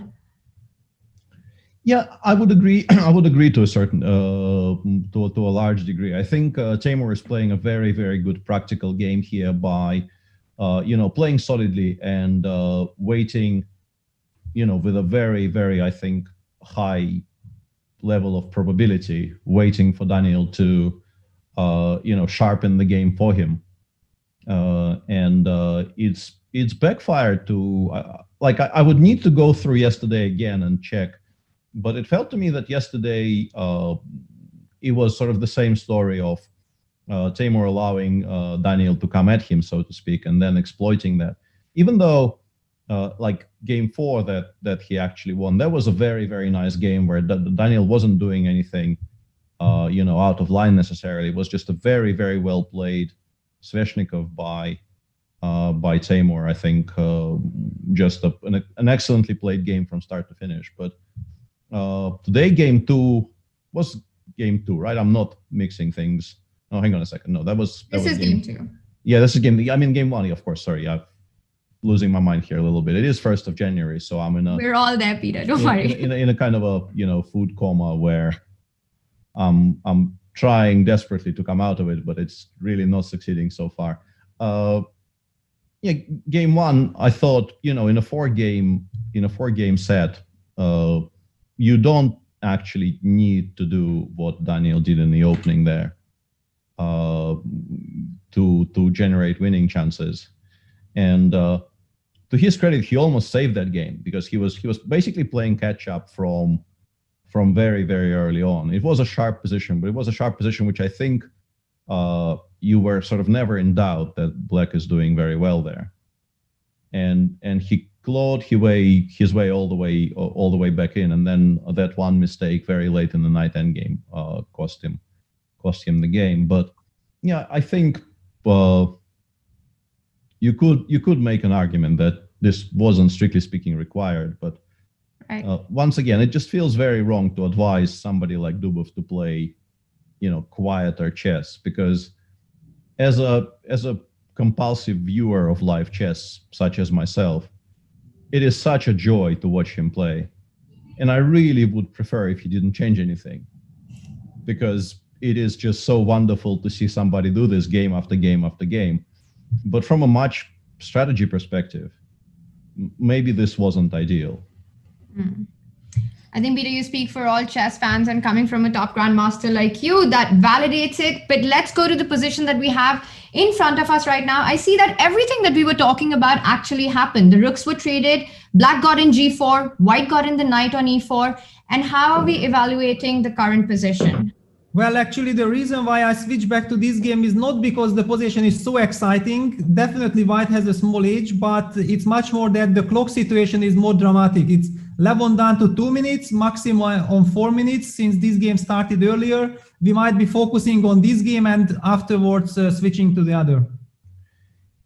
Yeah, it looks like not very much, but because the pawn on c5 is a little bit weak, you can't really comfortably take that knight on d6. And as you see in the game, Maxim is actually sort of actively looking to trade that knight for the bishop on e7, which will result in an endgame which looks very, very level at first glance. But maybe in some cases, in particular, if white can attack the pawn on c5 very, very quickly, it could become a bit awkward. I'm surprised at king f7, though. I thought rook g5 was clever. But I guess Levon doesn't really worry about this. Like rook d1, rook g5, I guess is his intention here. Protecting the pawn on c5 from that direction. And yeah, you probably never lose this endgame at this. I mean, never is a very, very strong word, of course, but I don't think you should be losing this endgame with black is what I'm probably trying to say. Yeah, probably white should actually get king h2, king g3 just to fix this pawn.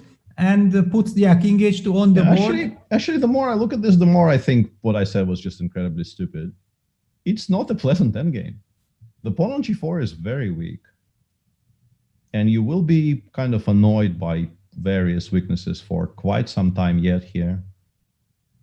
Yeah, suddenly, yes, sorry, Tanya, just to mention that, suddenly this king h2 brings new dynamic to the position.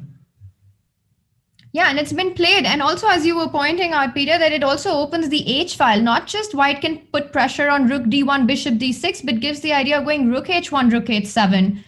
So, and Levon down to a minute and a half. I feel like you have to play rook g5, king g3, rook f5. I really, really does feel to me like it looks risky, but at least the rook is on a slightly more active square.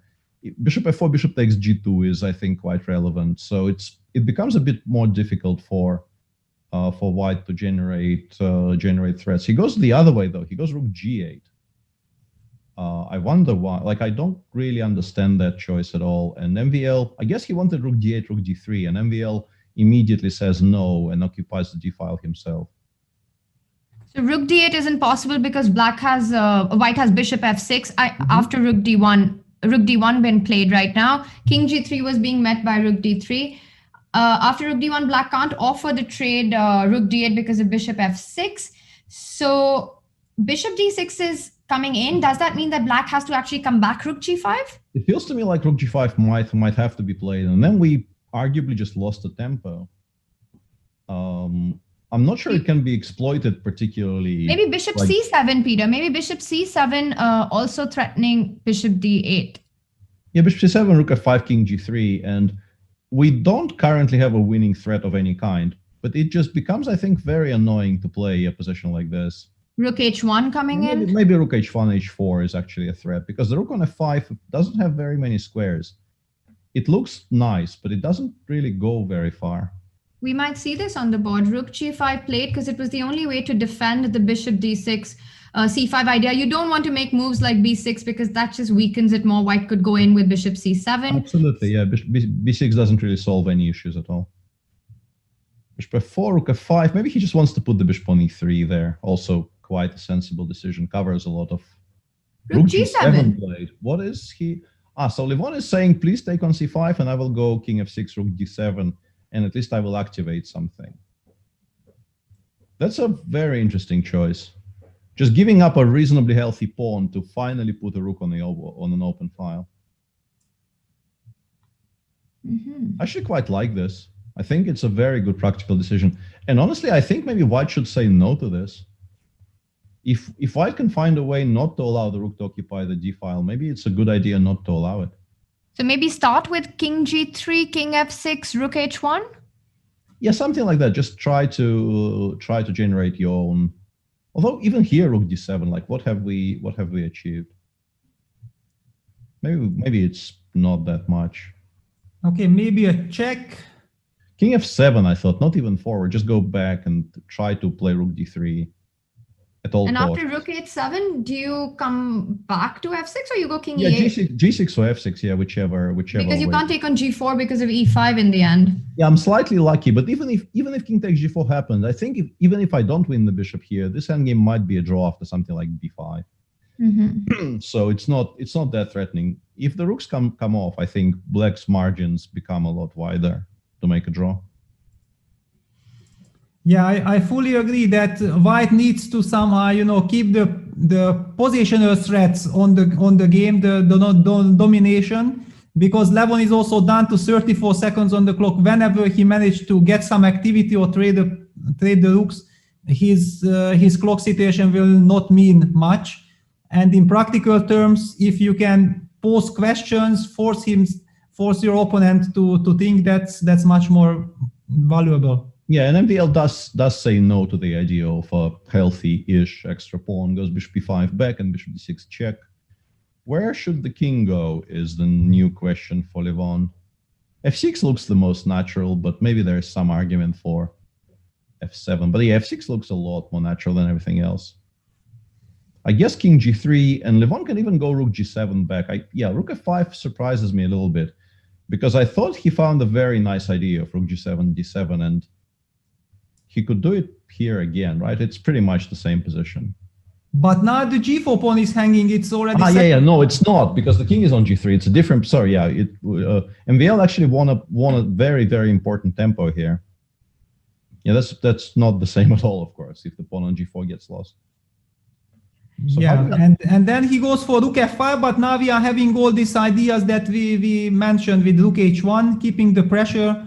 It's not so simple. Not at all, no. Rook h1, h4 maybe, or rook h1 and then check and then something.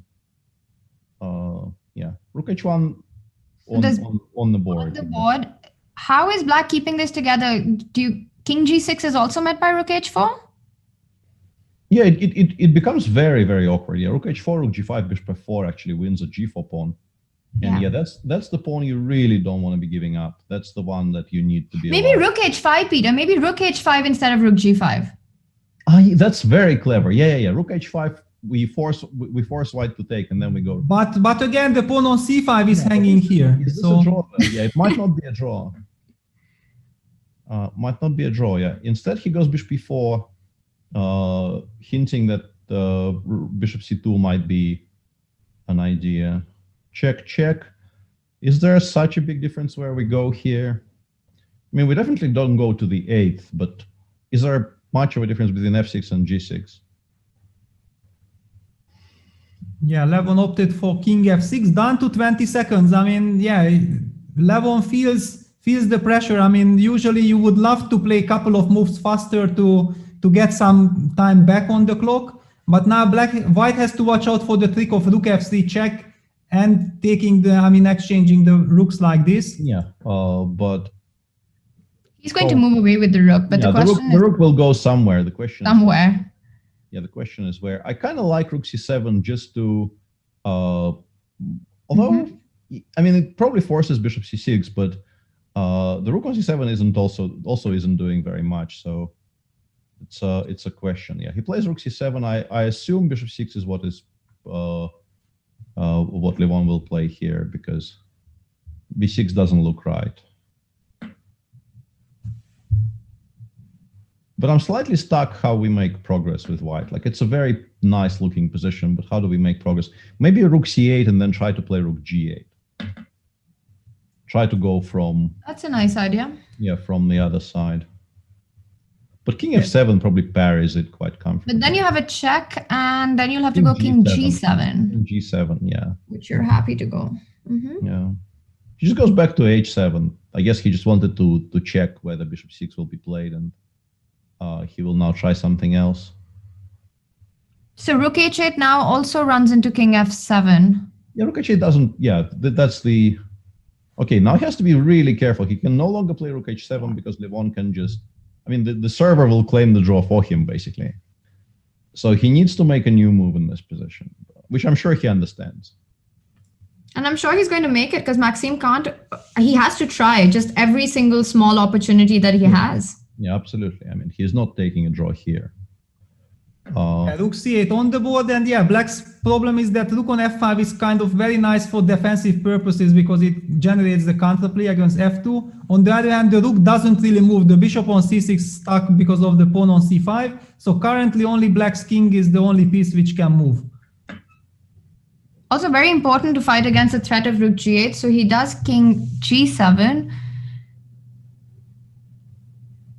Yeah, maybe now it's the time to bring the bishop back. I mean, bishop f4, bishop e3, like Peter wanted to get so that we protect the f2 pawn. Yeah, because bishop takes g2 is probably risky in this position, or at least somewhat risky. But actually I blundered. Yeah, it's very nice to show it again. Yeah, bishop f4 runs into bishop g2, and yeah, I do might... Yeah, we can take on c5. I'm not sure how happy I am about this rook endgame, because rook c7 check is a large threat.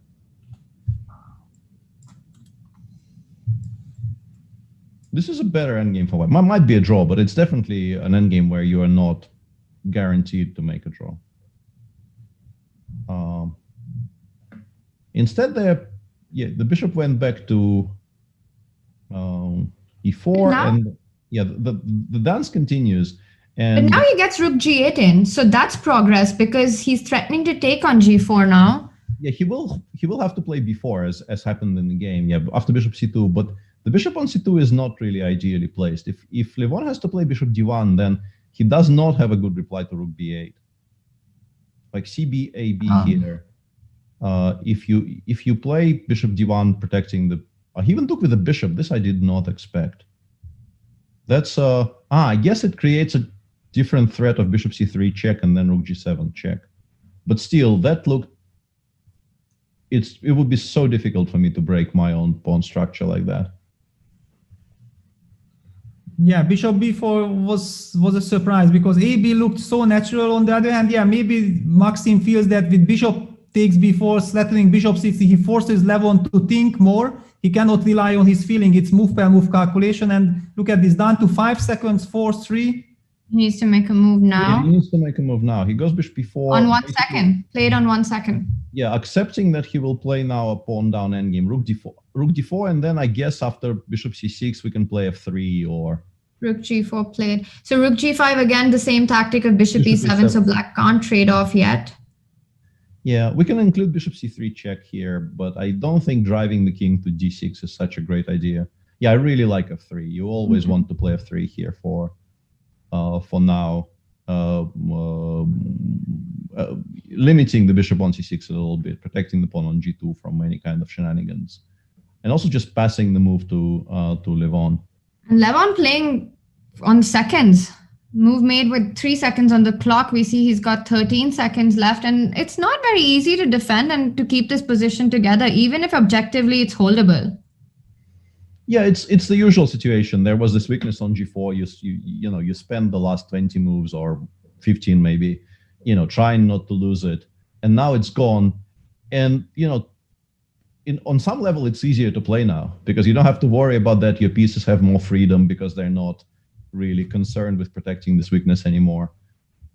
This might be a position that black objectively holds if he plays really well, but on 10 seconds, not going to be fun. Exactly. I mean, this is the problem that the position is unpleasant to play, and with 10 seconds on the clock, I mean, white has all the chances, practical chances to win this game.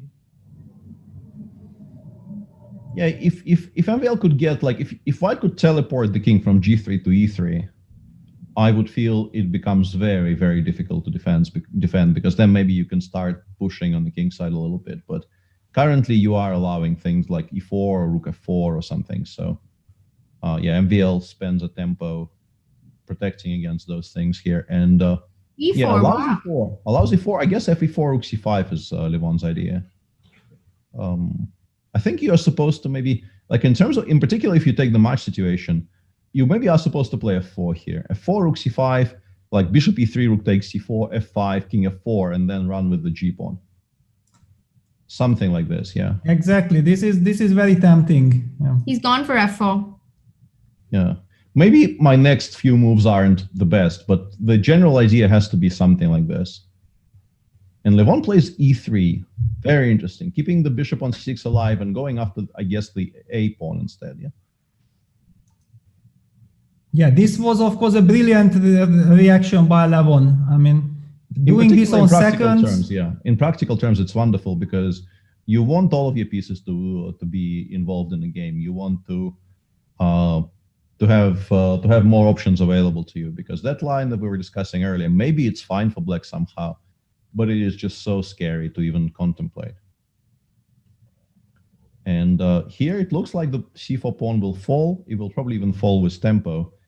And also, very importantly, it's not that easy to figure out how to push f5. Now, for the very first time, Maxis is behind on the clock. Look at this, Maxim behind on the clock. Yeah, very, very nicely done by Levon, starting from the move e4. And Maxim goes f5, and yeah, this is now objectively just a draw, I'm pretty sure. Too many weaknesses. The bishop on c6 is fantastic. It protects the queen side. It controls the entire board. Every rook trade leads to an immediate draw. So yeah, I mean, it's still possible to lose these positions, of course, but normally you would expect somebody like Levon to hold this with his eyes closed. Yeah, especially how he defended. I mean, with few seconds, I mean, finding this e4 idea and e3 was really brilliant. Very, very nice defensive technique there for Lev. Yeah, and yeah, it just doesn't feel like even, let's say, if you imagine this position with the pawn on g5 instead of g2, even that probably is not a difficult draw. But with the pawn still on g2, it feels like it will never actually reach g5. Black is too active. White has too many weaknesses to think about. Yeah, Levon goes b5, which, I mean, I guess he is just doing this very, very concretely, because now after cb-ab, rook g5, rook g2 is a threat. I was wondering why we chose to trade the weakness on c4 for a very healthy pawn on b7, but he's just doing and then even rook e1 is met by rook c2. Yeah, I think he's just winning the g2 pawn here, so he doesn't have to worry about anything at all. Rook e1, rook c2. This actually felt like flawless defense by Lev, especially after he got the e4 move in. Just makes me wonder if Maxim actually missed that resource. And that's it. He picks up the g2 pawn. And that's he doesn't, because the game is over. Yeah, he doesn't. Wow, so take a look at this. So Raja's still leading, and I've been keeping an eye on the position of Raja Daniel, and I have to say that, again, doesn't look like Daniel's created anything. White looking at... Yeah, that's actually interesting that Timur played d5 here. I was about to say Timur has done a very, very good job of not committing to anything, of playing like a very quiet, containing game. But he finally does something. I guess he feels that, yes, b5 exists here, but we just never react to it. And b takes c4, we will take with the rook. We will never actually allow for the b file to be opened. And there's still not very much going on. But I'm a little bit surprised by d5. It's definitely a change from how Timur has been approaching this game between, let's say, moves 20 and 30. If you look at the position after move 20, or even maybe move 17, if we click on move 17, once the bishops got traded, they were basically shuffling pieces back and forth in this setup for quite some time, with Timur clearly not really very interested in pushing anything forward. And then suddenly, maybe he felt there was a threat after rook bc8, although I'm not sure what that threat was. Yeah, maybe. I mean, it was also a little bit psychological, because look at this. Timur is down to 3 minutes on the clock versus 7 of Daniel. He might have felt like, if I'm just shifting around, I'm running into time trouble, and at the end of the day, maybe I will be forced to do anyway. Then let's do it with 3 minutes on the clock. I believe this could be an explanation. And also now the black queen on e4, which was standing quite nicely, suddenly in a little bit of an awkward spot after h3. Peter, imagine g4 and rook e3, and isn't that a queen trap, actually? It is, yeah. G4 might be a genuine threat here. Yeah, I don't think black can afford to allow it. So you probably actually, white does get in g4. Maybe it's not even possible to save yourself from rook e3. For example, let's just make a non-move on the board. He's played rook b8, so maybe that's the non-move that we're looking for. Yeah. So how do you react to g3, g4 here? Like, aren't you So if you take on c4, then actually rook c4 is possible. Captures the queen. No, I think you lost after g4 as far as... Wait, let's go back. Because I see the evaluation bar has remained constant, so it means we're missing something. Yeah, but what? That's your job, either of yours. e5 maybe. e5, rook e3, queen f4. But I mean, Yeah, I don't know if black can really rely on a move like e5, because even after d6 it looks awful. Yeah. Yeah, it looks like your position is kind of collapsing, but it might be the only way to save the queen. I don't see, like, apart from g4, g5, creating the square on g6, but that is basically resigning to queen. Also, we do have a little information that currently the evaluation bar is frozen, so we can't believe it. So g4 might be the move here. Exactly. Yeah, I had this suspicion, because this g4, we are speculating, we are not complete idiots. Yeah, I mean, it shouldn't be like we are missing something big. I think e5 and g5 are the only two moves which save the. I mean, knight takes g4 saves the queen as well, but like we after years and years, loses the game. No, g5 and knight g4. So and g4 on the board. Well, I mean, that's why he played h3. So yes. Tamor knows. H3 just looks like such a harmless move when it's played on the board, and then suddenly g4 and black is in big trouble. Yeah, e5 played, and I mean, d6, queen e6, and rook d1 or something is very promising, but there might be even something stronger. I'm looking at knight g5, queen f4, and then things. I'm slightly curious about rook f3 here, but I mean, nobody has to do that, but. Rook f3, c1 hangs right now, so you can't. I know. Oh, you don't care. You're saying that you're just going for the mate. I wanted to give mate. Yeah, it's not my rook. I can give it to you. Maybe the best move might be, Peter, for black to come back queen f4 in that position. Yeah, but Tamor goes d6, queen e6, and now queen f4 looks good. Rook cd1 looks good. Many things look very promising for white here. Well, actually, I think we have to mention that if Rajabov wins this game, then it's match over immediately. Yeah, I was going to say that as well. Yeah, if considering the fact that he won game one, yeah, if he ends up winning this one, we are left with only the MVL match, because Daniel is no longer capable of winning today, and he lost yesterday. Yeah, queen f4 is very strong. I think knight e4, rook e3 just looks ugly. And rook e3 is a huge threat anyway. So, yeah, this is just trouble for black.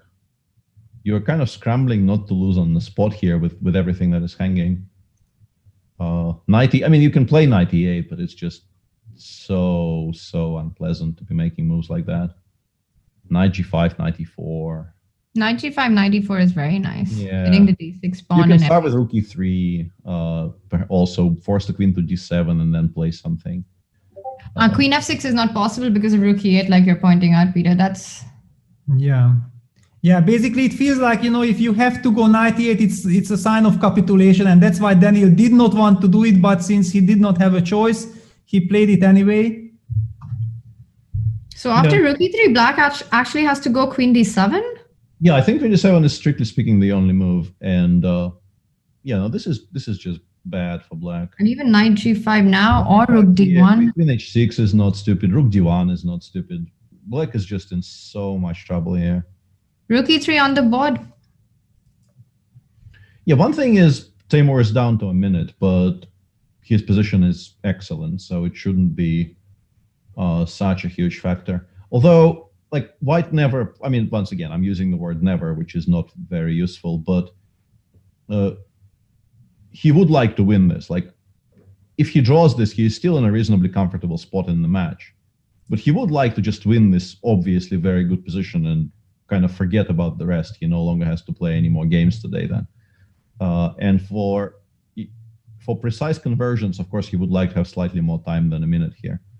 But yeah, this is really dangerous waters for Daniel here.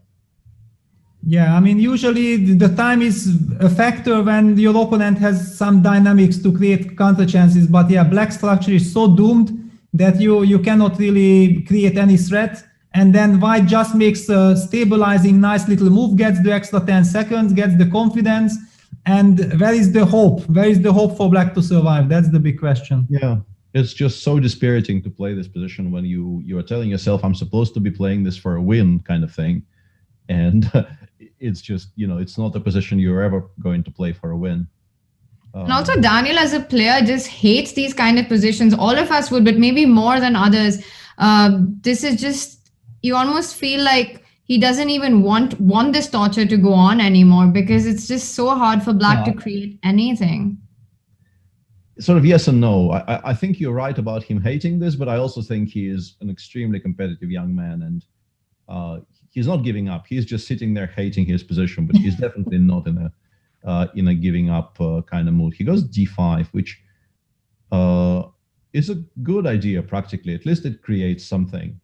But then if you take on d5, queen d5 is still possible because rook e8, queen c7 is met by queen h1. Yeah, queen h1 mate there in the end is very, very relevant. Yeah, at least it asks the question. Although, yeah, I don't think it changes the evaluation necessarily.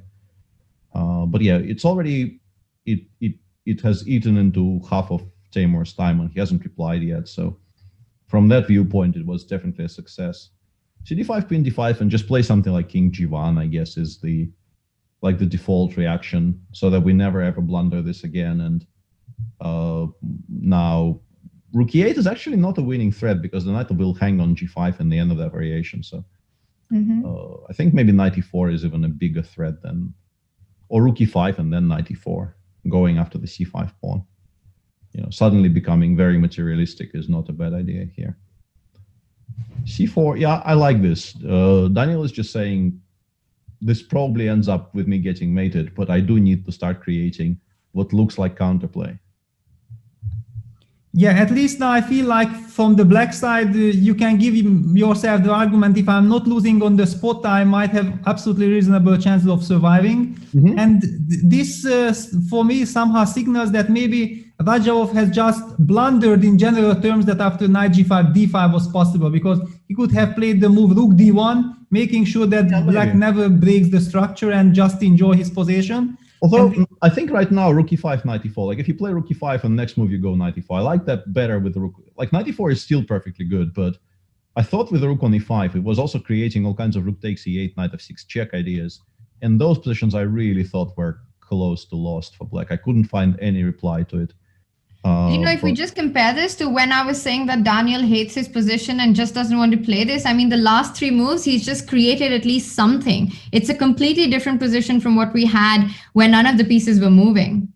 Yeah, it's still very, very dangerous for black, but because the king on g8 is not very safe, and if you miss a tactic somewhere, you're just dead in the water here. But like you play rook bc8 here, I guess, to connect most of your pieces, and you start hoping. Because you really need to make sure you don't blunder some kind of knight f6 check and then queen takes c7 tactics, for instance. Yeah, knight f6 is a big threat right now. Yeah, maybe queen c6, but I don't like vacating the d5 square until I've been pushed away from it. I think d5 square is a good square for the queen here. For black, it controls a lot of the board. He goes rook cb7, goes sort of the other way, which is curious. You're allowing rook takes c4 here. I don't know. I guess he wants rook d1, queen. Rook b1, queen d1. Yeah, he wants his own counterplay. That's clever. Although, once again, if we continue, the king is actually quite safe on h4 here. You can just go king g3, king h4. I think it's quite safe there. But yeah, interesting. We might be seeing this, yeah. Rook c4, rook b1 on the board. Raja might be hiding his king on h4 and even might be inspired by Nigel to go all the way to h6. Yeah, it could happen. Could happen. Yeah, I was doing this on 10 seconds, it's a bit scary. But I mean, you are held by the fact that you don't have a choice, I think. You have to go king g3 because queen g1 is basically made. Everything else you get mated. So you make this move because everything else loses now. And then you realize you probably haven't really done anything bad at all. But yeah, to begin with, it was a brave choice. And I wanted to mention that I don't think he needed to open the b file with b takes c4. I think he could have done exactly what he did in the game without including bc. And then black would not have had this source of counterplay, maybe. But that's all in the past. Yeah, also from black side, it's kind of frustrating that you generate threats at the same time white king runs out and feels more safe and your piece is gonna be misplaced. Yeah, It's like I have a feeling white actually ends up giving mate here, not black. Like something like rook f3 will be extremely difficult to face, because black sort of committed to doing something in white's camp and left his own king completely unprotected. So it feels to me that if anyone actually gives mate in this game, it probably will end up being Timur, not Daniel. Yeah, no, it's just not. I mean, I'm not really seeing any ideas. Black needs with a h5, which is Yeah. sort of flailing. Like rook f3, you will have to play rook 1 b7, I guess. And then we can even go gh if we want to be extremely cynical. I think I don't think there's anything wrong with gh, but there's also I don't think there's any threat. So yeah, this is very, very bad now for black.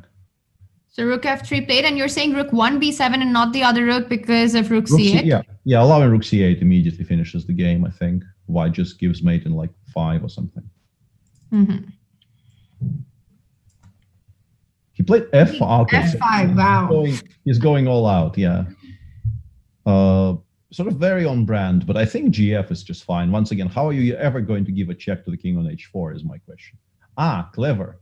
Queen h5 with the queen Just h1 one with the check, right? rook g1, rook g1, rook g4, rook It's g4. not one check. Actually, there's a big threat. So if you take on g6, it's actually mate. Yeah, Timur played king h4 so that after rook g1 he can simply play the move rook Just g3. rook g3 or even knight g3, I guess, is also fine. Yeah, and then fg. Yeah, I think this one is close to being over, honestly, and Timur is going to be in the finals. I can't see how you create a single threat to this king on h4, honestly. Rook g1 played. Yeah, rook g3 is very safe. I couldn't really see what was wrong with knight g3, but this is also perfectly good enough. Yeah, just trading off the rook, very professional. And that would mean that's the end of this semi-final. Pretty much, yeah. It just ends this semi with a very, very convincing victory today for Timur, who's done sort of Actually, Raja's been very convincing from the preliminaries, and also the way he handled the quarterfinals match with Jan and this one. Not just the result-wise, but I think the quality of play has been extremely high. You don't get the feeling that he's gotten lucky. He's just dominated the matches. Well, against Jan, he won that, what do you call it, the hippo, yeah? But in the hippo, he was much worse out of the opening, as you were supposed to be in the hippo. But once sort of actual play started, he played that game extremely well. But he was trailing. Yes, the Armageddon as well. Yeah. He was trailing in that match and needed to win on demand with black. Which he did. Which he did, yeah. But that's really, really impressive from him. And I think he's a very deserved finalist from what we're seeing. 100% agree. And yeah, Daniel resigns, and that's the end of that. There will not be games 3 and 4. But Daniel will be back. It's not the end for him. He can't just, because there is a fight for the 3rd, 4th place as well. So Daniel will be back tomorrow in action. And there we have it. Timur Rajabov is our first finalist. Wraps up the 2nd set in just 2 games. A very dominating performance by Raja in the semis.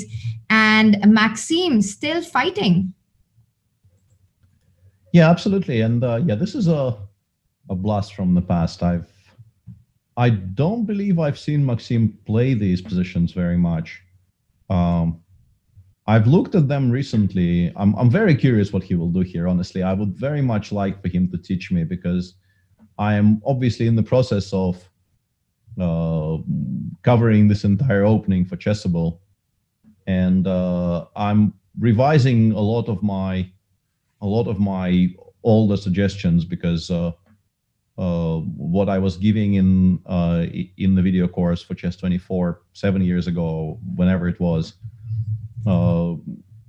you have to adjust your opinions with the machines changing your opinion on a number of things, and also like the sort of life intervening. And Maxim has definitely been a guiding light for me in that process because, basing your opinions on his games is quite safe in most cases. But I don't believe I've seen him play against Bishop G5 very much. So I'm very curious what he will do today. Yeah, and it's so nice to have you now for this game because, I knew that you're going to join us from game one. And when I saw that Grunfeld in the very first game, I thought, no, why is Peter not here? And please tell us, what is your take on this, that this move order with Bishop G5, you are the one who played the move Bishop G7. No, you have been the big advocate of Bishop G7 here. Yeah, my approach has been to play Bishop G7 here, and White can still force pretty much what, you can still get the position they played in game one, because after knight f3, after Bishop G7, if White goes knight f3, you still are supposed to go knight e4. There's really nothing smarter you can do here, but you kind of rule out some options from White if you include Bishop G7 and knight f3. And in game one, MVL played c6 here instead of sort of, not exactly this move order, but yeah, he didn't play c5, he played c6, c6 queen a5, which is a line I haven't looked at very much, but it's always existed. But I thought he was always supposed to, not exactly equalize. It kind of comes close, but not entirely equalizes. And in game three here, he does another thing that I haven't really looked at very much. He goes after Bishop f4. Those move orders, like he goes knight e4 instead of Bishop g4, takes, and after c5 e3 or cd5 queen d5 e3.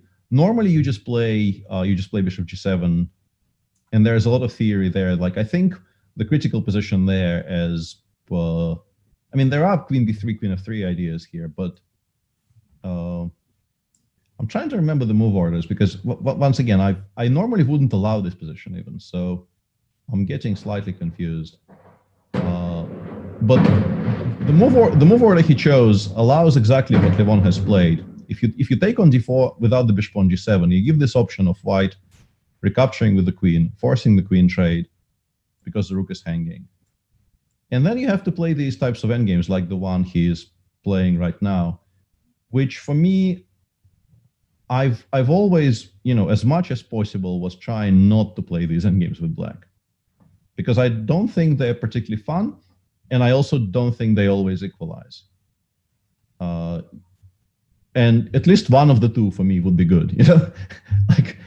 You either want to be playing a position where you feel you might have winning chances eventually, or you want to be playing a position where you are certain you will equalize.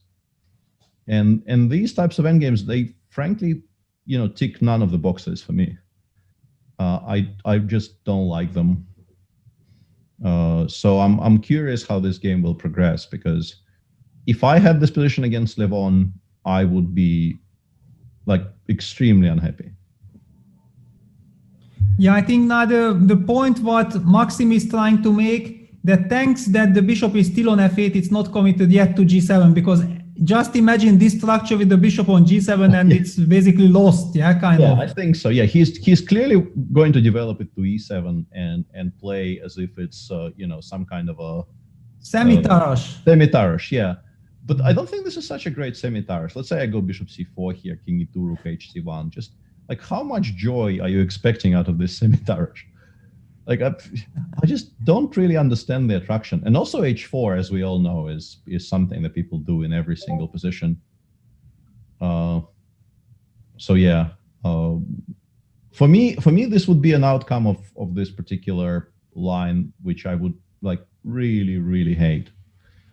That is not to say that I'm correct, and MVL might just easily hold this, but for me personally, I would be extremely dissatisfied with how this came out, because I wouldn't feel comfortable playing this endgame. Yeah, exactly. And also, sorry, Tanya, just wanted to mention that let's not forget, if Levon wins this game, then it's match over, right? Because it's 1-1, and then he can no longer lose the game. So Maxim has to make sure to hold this position at all costs. And then go with the Absolutely. white pieces. I think Lev has been actually showing incredible preparation in this entire match against Maxim. He's taking Maxim on in openings that Maxim is considered a complete, not considered for wrong, for all the right reasons, an expert in. We see players avoiding doing that. But Lev's been doing that, and he's been saying in his interview how he's performing so well because he's taking the tournament lightly and just enjoying the holiday cheer. But I don't think that's absolutely accurate, because the kind of Lev that we're seeing here, I think it's just phenomenal. His resources, his opening preparation, the way he's taking on his whole approach. I think he's very serious about winning the whole thing. I'm pretty sure he is, yeah. And Bishop G5 has been a favorite opening, favorite weapon of his against the Grunfeld for years and years. I've played. There was a period between, I want to say, maybe 2005-ish to maybe the early 2010s, where it felt to me like I was playing this type of Grunfeld against him in every tournament. I think we played maybe 5 or 6 games starting from Bishop G5. And yeah, that was not an enjoyable experience. He understands these structures extremely well, plays them extremely well, and I'm pretty sure he is very, very happy about this position. I am now revising. I think Bishop probably has to go to B5, not C4, because after Bishop C4, I think Knight A5, and he just played Bishop C4. Yeah, once again, proving me immediately incorrect. Thank you, Lev. I think Knight A5 is maybe sort of the only move, but it might not be bad. Bishop B5, Bishop D7. And I was trying to actually win a tempo compared to this position by starting with Bishop D7. Because I would like to be playing Rook HC1 in this position already. And my king is still on D1 here. So if I start with Bishop B5, just to illustrate, if I start with Bishop B5 instead of Bishop C4, Bishop D7 looks logical. We go King E2. And now after Knight A5, I have just won a full tempo to play Rook HC1. After which I think Black is in tremendous amounts of trouble, because I don't know how you even stop Rook C7. Yeah, maybe I have to play the move A6 here after King E2. Can I? Maybe it's not that bad. Yeah, maybe A6 is playable. I was really worried about touching my queenside structure at all, but maybe it's play. Yeah, I think you're right. Yeah, A6 might be playable, even maybe followed by B5 against any move of the bishop. Yeah, exactly. I'm also not liking it, but here it might work, and otherwise I don't have any other move. Yeah, that's. I think you're absolutely correct. So Bishop C4, Knight A5 is possible. Maybe you can wait for a move with something like. Okay, I have a question here. Bishop C4, Knight A5, you're saying is what Black wants, but if instead of Bishop B5, can White actually fall back with the Bishop to D3 and try and get E4 in? Is that one of the plans that White could try for? Also very decent. Yeah, I think I wanted to go Bishop D7 here, but yeah, you go, I don't know, King E2, then E4. So you wait with E4 in such positions? I think we always have it. So I think I would connect the rooks first and then play E4. And you also have this G4, G5 idea, right? Mm-hmm. Yeah. I lost an endgame like this to Levon in one of the Morelia Linares tournaments, where I remember it was just such a painful experience. Were you there, Peter, that year? Yeah, I think so, yeah. Yeah, I ended up losing an endgame where I was much worse out of the opening, and then I defended quite well. And somewhere around move 35, I was in some small time trouble. And I basically purposefully liquidated into a pawn down bishop ending where all the pawns were on one side. And I had h7, g6, f5 against, I think, e5, f4, g5, h4 or something. And I thought, okay, how does he ever make any progress? I just stay with my king on e7 and nothing ever happens. And then when we got there, I realized White goes bishop g8 and then takes on h7. And yes, that bishop gets lost, but it doesn't matter because to pick it up, I have to move the king away from e7, and then the e-pawn basically wins the game. And that is exactly what happened after the first time control happened. So. And here it's exactly what you were saying has happened as well. The king on e2 and connecting the rooks, keeping all ideas of rook c1, e4, g4, everything intact. The question is, how does Black continue? Does Black how is Black continuing the development? Rook c8 or king f7? What's the way forward? Well, I mean, I love to play the move king f7, but I mean, after g4, I'm missing the move because if I would have pawn on h6, I could be meeting g4 with a timely g5. But now I'm not in time. I wonder that, do I go e5? Maybe I have to break something because I just simply strategically cannot allow white of getting g4, g5 in. That will destroy my structure. The e5 square will be forever gone. I have to play e5 probably. e5 doesn't seem like it's losing, but it's just so risky to do this, right? Yeah. He goes for short castle. He just castled into it. Very interesting. Yeah, the idea, of course, is that after g4, now e5 with short castle makes more sense, yeah, because you open up the f file. I always feel like I would be very tempted to play e4 here and not g4, especially in this position after castling. But I don't know if that's the right approach here. e4 also looks very logical, perhaps intending to play e5, f5, h5, open the h file, and that would actually be quite dangerous because the king, despite the queens coming off, the king is not safe on g8 here. And also maybe a sneaky bishop d2 whenever the time is right. That actually is a large threat right now. I guess black plays b6 anyway in most cases, so it becomes a bit easier to manage. But yeah, bishop d2 was a very sneaky little Because idea. if you play b6 after that, then you can trade, go rook b7 and create your own chances. Yeah.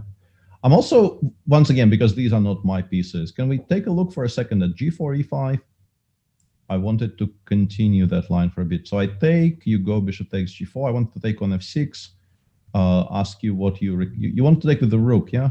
Maybe. I don't think it even changes my approach though. I wanted to play, I cannot maybe play that. I wanted to go h5, bishop h5, rook h5, but you have g5. I have some g5 idea, no? Yeah, rook b. Game actually sort of continues after rook g1. I don't know which rook, but that's nice. Some rook to g1. Maybe actually h g1 because the other one might be useful somewhere around b5.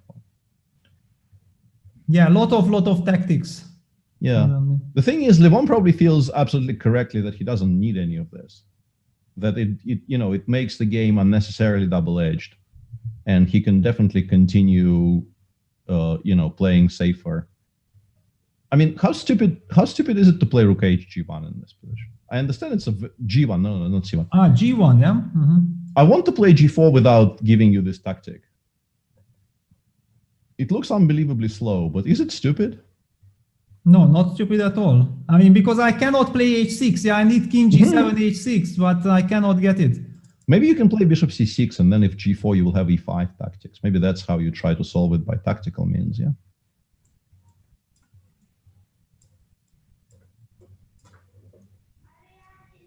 Yeah, that's nice.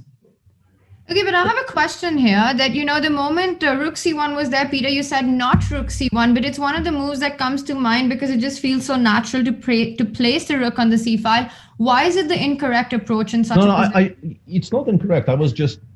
I thought Peter misheard me. I wasn't criticizing rook c1. I was just trying to make sure that I mentioned that even a move extremely slow, such a slow move as rook h g1 might not be entirely pointless. But yeah, rook c1 in particular, because as I now realize, if I go rook c1, and black, I think naturally would play rook a or rook fc8, we have bishop c7 here. b6, bishop a6, which might be something.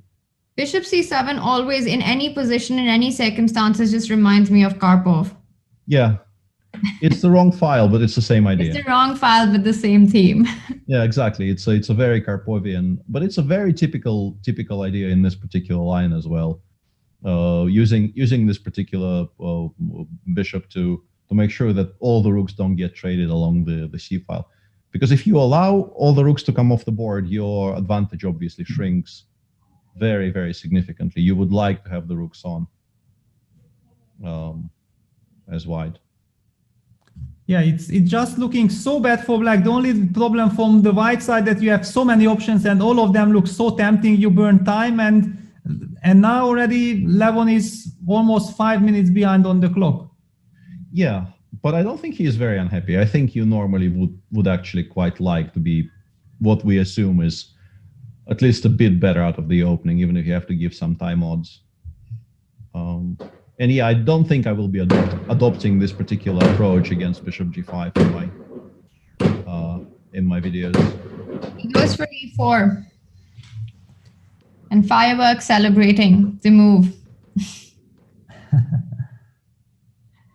Yeah, I mean, this e4 move is...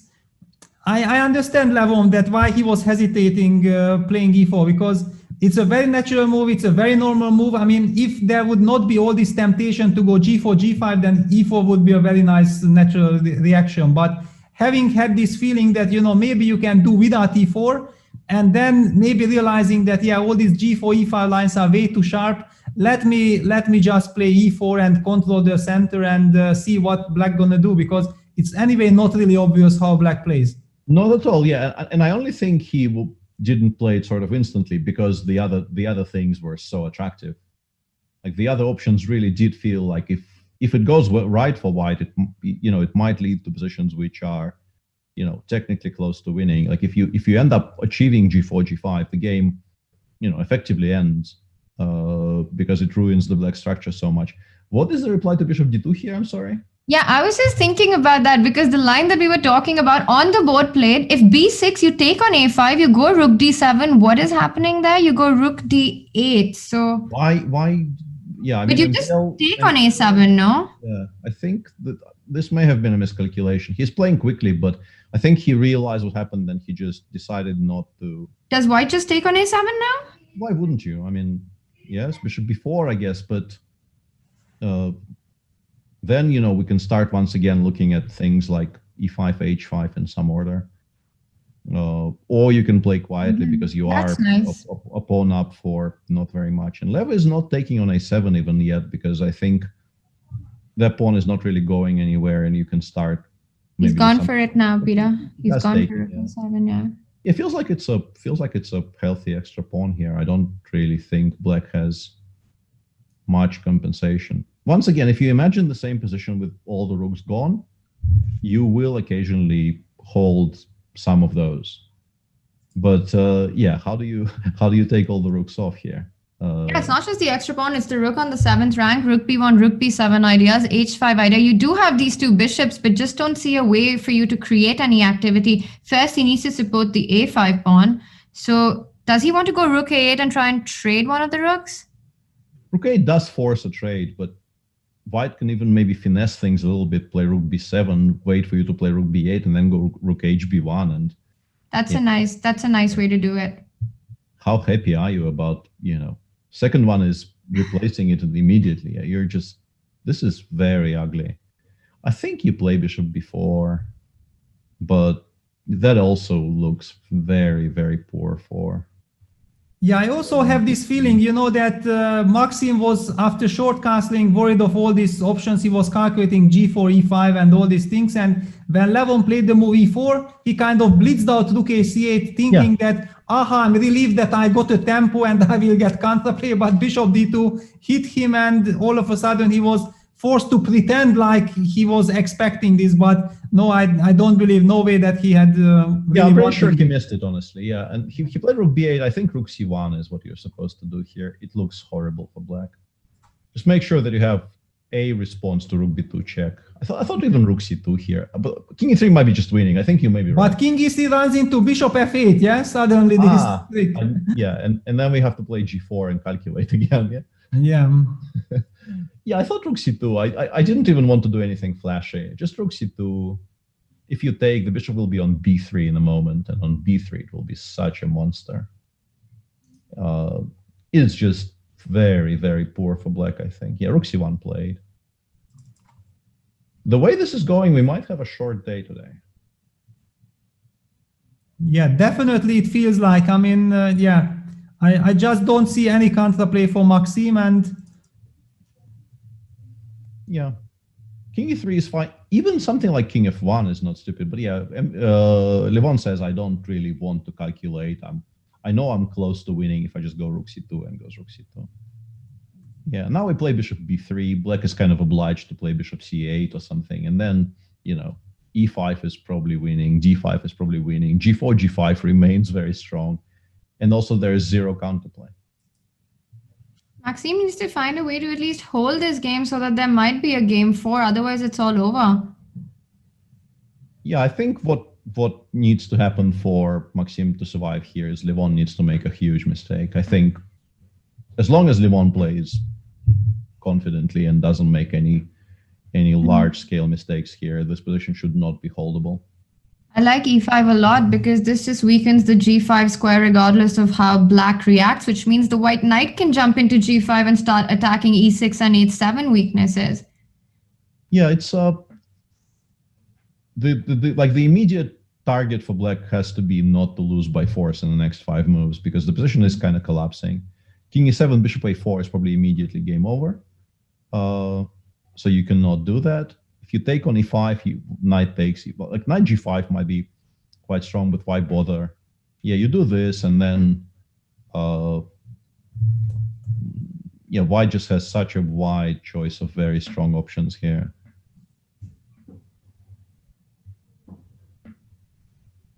Yeah, bishop e8 and okay, black is completely stuck. White has the pawn and has the better position. I mean, everything in white's hand. Yeah. Although, I mean, bishop e8 is clever, and if you have to play something like king e3, bishop c3, knight f3, it gives black some respite, but it's still probably lost for black. Yeah, and then you go rook c7. Okay, e6 pawn is hanging as well. Yeah. h7 as well, just everything's hanging. Everything is hanging, so it feels like you probably will end up achieving some useful trades, but also losing a second pawn. So I think a very likely outcome here is that, let's say, rooks get traded, which is a huge achievement for black because of how much better the rook on a7 is than the rook on d8. But in the process, black loses one more pawn somewhere. And then he is somehow desperately trying to hold because the bishops will be stronger than the bishop and knight, but you will have some drawing chances because of that. But you will be 2 pawns down, I'm pretty sure. Yeah, king e3 played, I don't really think you can do without bishop c3. Then I expect knight f3. Yeah, I expect knight f3 and yeah, the issue is like you go rook d7 here, Levon takes and goes knight g5. And you have to choose which... Bishop d7, but even after bishop d7, he could go knight g5. Yeah, I'm a bit curious why bishop g7, because like how do you even reply to knight g5 now? Maybe rook d7, rook a8 was scaring him, and not incorrectly either, because bishop a4 is coming. Just looks like very sad choices for black to make here. For me, it's very impressive to see just how quickly it all went downhill for Maxime in an opening that you just think that, you know, he's got everything covered in it. But Levon really finding all the opening ideas that put Maxime in trouble in this entire match, actually. Yeah, but Levon is a very, very experienced Grunfeld player from the white side, so... Yes. And also Maxime has been showing some chinks in his Grunfeld. He has been, I think there was a period between maybe, I don't know, 2010 and 2017-ish where he, or at least this is how it felt to me watching from the sidelines, that he basically wasn't losing Grunfelds at all to anybody. And then people started beating him occasionally. Still not very often, but occasionally he would lose a Grunfeld game to like Magnus or somebody. And h6 played, so does white just take on e6 now? Or is that like then at least at the end d4 is hanging. I don't know. Yeah, you would like more than that, but even that endgame is very unpleasant. But you can imagine black holding this. Mm-hmm. So maybe don't do that. Knight e4, bishop e8 is going to be difficult to protect the pawn on d4. So maybe. Is knight h7 check smart or stupid? So your point is after king g7, you want to go bishop e6? Yeah, and after king e7, bishop a4. Here I win the 2 pawn. Oh, bishop e6, you have one. Okay, either bishop e6 or bishop a4. And he's on the board.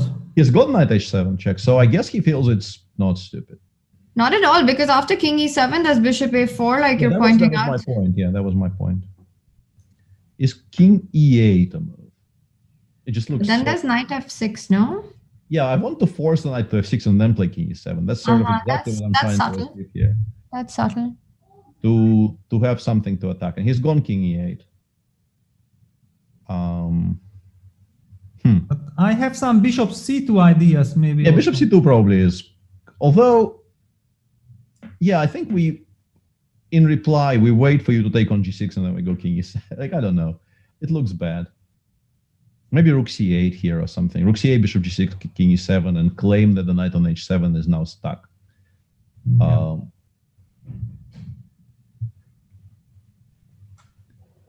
Yeah, difficult. I mean, of course, white has all the choices. Even maybe just g4, g5. Is that an option since you are kind of in a box? Yeah, I think black is completely tied up. You can probably spend some time on doing useful things here without really allowing anything. But yeah, I don't know if g4. He's gone for your idea. He's gone for g4. No, not yet. It's only me. Sorry. It's only me. It's curious that we're not winning by force here with white. It feels kind of unfair that we're not. Bishop c2 hitting the pawn on g6. Yeah, I thought rook c8 was the best move. Maybe MVL sees something better, but I don't think we can protect the pawn on g6. So we're supposed to give it up by making a useful move of some sort. And rook c8, to my mind, is the most useful move you can make. But maybe This was the position you had in mind, right? Yeah, and then after rook b7, I think we're probably objectively lost anyway, honestly. I don't really think this is good. I think this is the best he has, but I don't think it's good. Yeah. And now you start g4, g5, knight f6. Like, yes, the knight on h7 kind of has no moves, but also it cannot be attacked. So white has all the time in the world to prepare to evacuate it, and then he will finally convert his material advantage. Rook c8 played.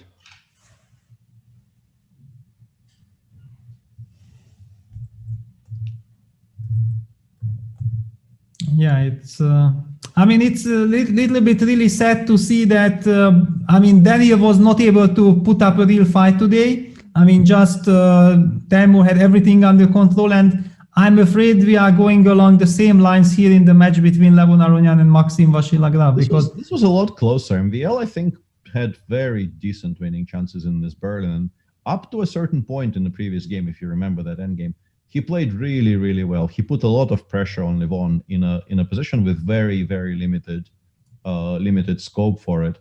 But Levon just defended fantastically well, and looks like the first opportunity Levon has in this match to. Although it's interesting that he's gone knight f6 check. I wonder what he didn't like about bishop takes g6, because now some material comes off. Like, why is this better than what we were discussing? He wants to take on c8 and knight g8 check. Whoa, clever. But there is bishop c1 check at the end. You cannot take. Doesn't work. Yeah, doesn't work. There's bishop. Yeah, bishop c1 check at the end is very devious. Yeah, but then I'm just not understanding it. Actually, for us neutral spectators, as commentators, would be lovely to see a game 4 and see if how Maxim will try to bounce back in his last white game. But first, he has to make sure to survive this game somehow. Yeah, maybe we were missing something in the bishop takes g6 line, but I don't think so. I don't think there was much to miss. He does takes knight g4. He's gone knight g4. Yeah, but still, the pawn on h6 is not hanging currently. Can black use the time available to somehow save himself?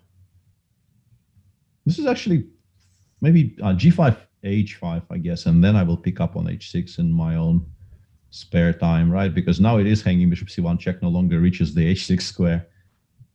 This is nicely done by Levon. Yeah, but still, now I have bishop c1 check, so I don't have to react to the h6 pawn, and maybe I can activate my bishop. I don't know. Of course, you are coming with knight e5. It looks bad, but still, it's not lost yet. Well, I mean, the question is, do you not lose the g6 pawn straight? Like bishop c1, king e. But where does the king even go? Yeah, because we can. Yeah, where do you go? Maybe king e2, and if you go bishop a6 check, I think I'm happy going bishop d3.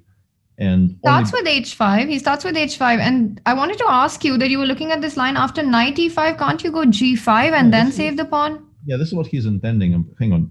Knight d3 though, right? So you probably have to give the check first and then go g5. But knight d3 anyway.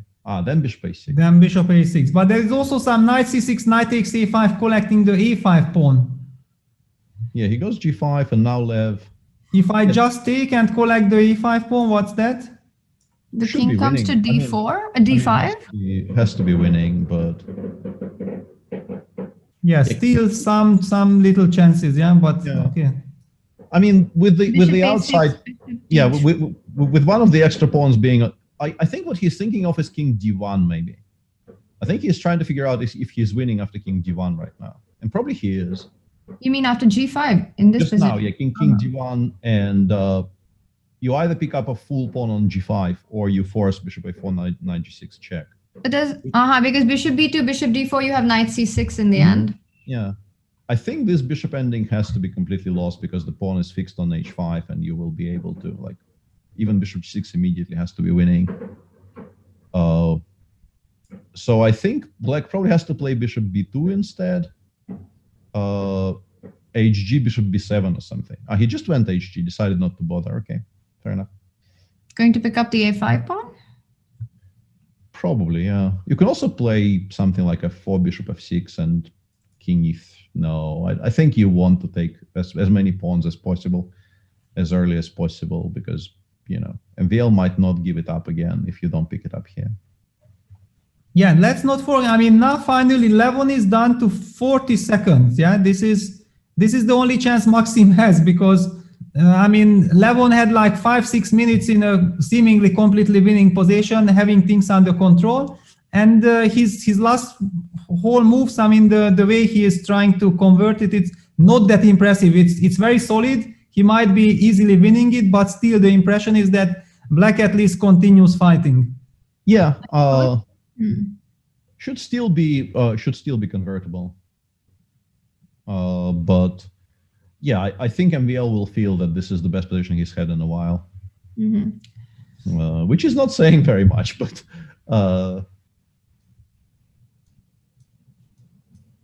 And I'm looking at some quotes, I guess, from the interview on the mainstream, and Timur just, I mean, we knew this from watching the games, but Timur basically said exactly what we were speculating about on air. He said, I was trying to cool him down as much as I could, trying to play as boringly as possible, talking about his match against Daniel. Very nicely formulated and also very nicely executed strategy, because the thing is, I think many people tried this against Dubov. You also have to succeed. It's not that easy to cool him down. He is not a very, you know, easily containable person. But Timur definitely managed. Yeah, exactly. I mean, everybody knows that against Daniel, you have to try to kind of keep things under control, not to give him any chances and so on. But how do you succeed? First of all, he's always very, very well prepared with some new ideas, putting you under pressure right from the beginning. That's kind of the very first thing, that you first have to get some safety with the black pieces. This is what Rajabov managed. I mean, he never was in any real danger, and it felt like whenever Daniel wanted to create something, he went a little bit over the edge. Yeah, that was his problem, and then Rajabov was countering it very nicely. Yeah, I completely agree with that. I think Rajabov's entire math strategy was very impressive, and he had it pretty clear cut from the very beginning, and he just went for it. And like Peter, you were pointing out that you can have the math strategy, but it's easier said than done to actually make it happen on the board, and in the way Rajabov did. Just a very deserving spot in the finals. Yeah, absolutely. I mean, it's clear. I mean, if you win the match so convincingly, definitely it's deserved. Yeah, because in all these matches, yeah, luck always plays a role. Without luck, you cannot really win any of these matches in this highest level. But in that game, in that match, it almost felt like, you know, that everything was so smooth that, luck was not a factor at all. In fact, it was Raja who was always down on the clock, and he took his time at the right moment. But in the end, when he was short on the clock, he still managed to keep things together and convert positions where he was better. So yeah, that was not a factor either. It was just purely the chess that happened. Yeah, and I also wanted to, I don't know if you've already had this discussion many a time during these broadcasts, but I think it would be useful if you sort of explain slightly for our viewers what you mean by luck, because I don't think it's immediately obvious to everybody like what is being described as luck when it comes to chess, since there seemingly aren't really any random elements to it, and like a classical explanation of what luck is doesn't really apply.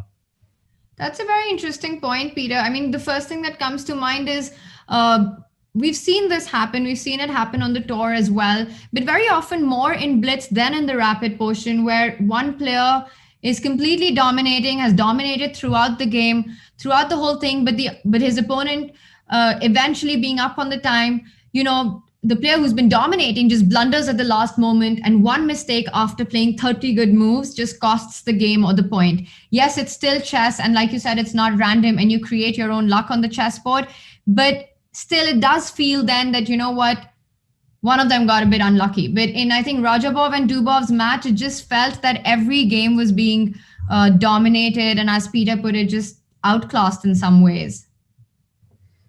Yeah, when I think about luck in chess, like what immediately comes to my mind is, things like sort of an important novelty you were sitting on for, I don't know, years, and you actually get to play it in a game that matters. This is what I would count as, getting lucky in chess, because, your opponent blundering to you in time trouble. Yes, people do say after a game like this, people say I got lucky, but that's not strictly speaking luck. That's your opponent, mismanaging the clock, becoming tired, whatever the factors are for the mistake that happened. That's not really luck. It's an integral still a part of chess. Yeah, integral part of the game. So, but there are some factors which it is extremely difficult to control, and when those sort of come together for you, this is where you feel like. What about a disconnect? Yeah, that would be like if you won by disconnect for your opponent, that probably does count as being lucky. Unless you're playing Magnus, because then in the next game he's going to throw it back. Yeah, that is true, and I think MVL might hold this now. But how? So we're going to have a game 4 then. But how exactly? Well, I mean, first of all, Levon has really not been making much progress, and as you see, MVL decides not to even win the pawn back. He's 2 down right now, and previous move he turned down the option of taking on c5 and taking on a4, which I wasn't even sure was losing, honestly. It was interesting that he just instantly decided not to do this. But I understand why, because it's just so much easier to try and win this than what Levon has right now, where he has to worry about all kinds of jumps, and he has to control all of his quote unquote weaknesses. Looks like he is threatening king c4, for instance. But if you do play king c4, bishop d2 potentially picks up the pawn on f4, and then black probably will hold. So yeah, Maxim just taking a very good practical decision there of keeping his bishop pair on the board to make it as non-trivial as possible for Levon to win. But now he's gone king f6. I was just going to say king c4 works because bishop d2 is met by knight e4. Yeah, you can play bishop a5. Bishop a5. For now, yeah. Blundering a bishop in one move here would be unlucky. Unlucky, yeah, unlucky, exactly. But now bishop g4, or stupid, yeah, that's another thing. Possibly stupid, yeah. But I think, bishop g4 is very strong, though, right? We have actually allowed something that we probably shouldn't have allowed, because we cannot afford to lose a third one, obviously. And if you play bishop f7 and allow king b5, that's probably the end of game, because then the a pawn starts running. Yeah. Is the endgame, like, if you imagine black allowing bishop takes e6, taking on a4, knight takes a4, king takes a6, is this endgame even winning? Probably is winning with the white king on e4 already, but if it isn't on e4, Is this even winning? I mean, this is a draw because maybe it comes down to some move per move stuff, yeah? yeah, I think it's extremely concrete. I think Levon probably shouldn't be taking on e6 unless he is very, very certain, and he hasn't actually. Yeah, he says no to all of this because now he wants to take. Not, yeah, I mean, with the king on e4, you assume it's very, very easily convertible. So I guess bishop b4 will be tried. Yeah, bishop, yeah. But this is why I said I have a feeling MVL ends up holding, or bishop b6 with the same ideas, yeah.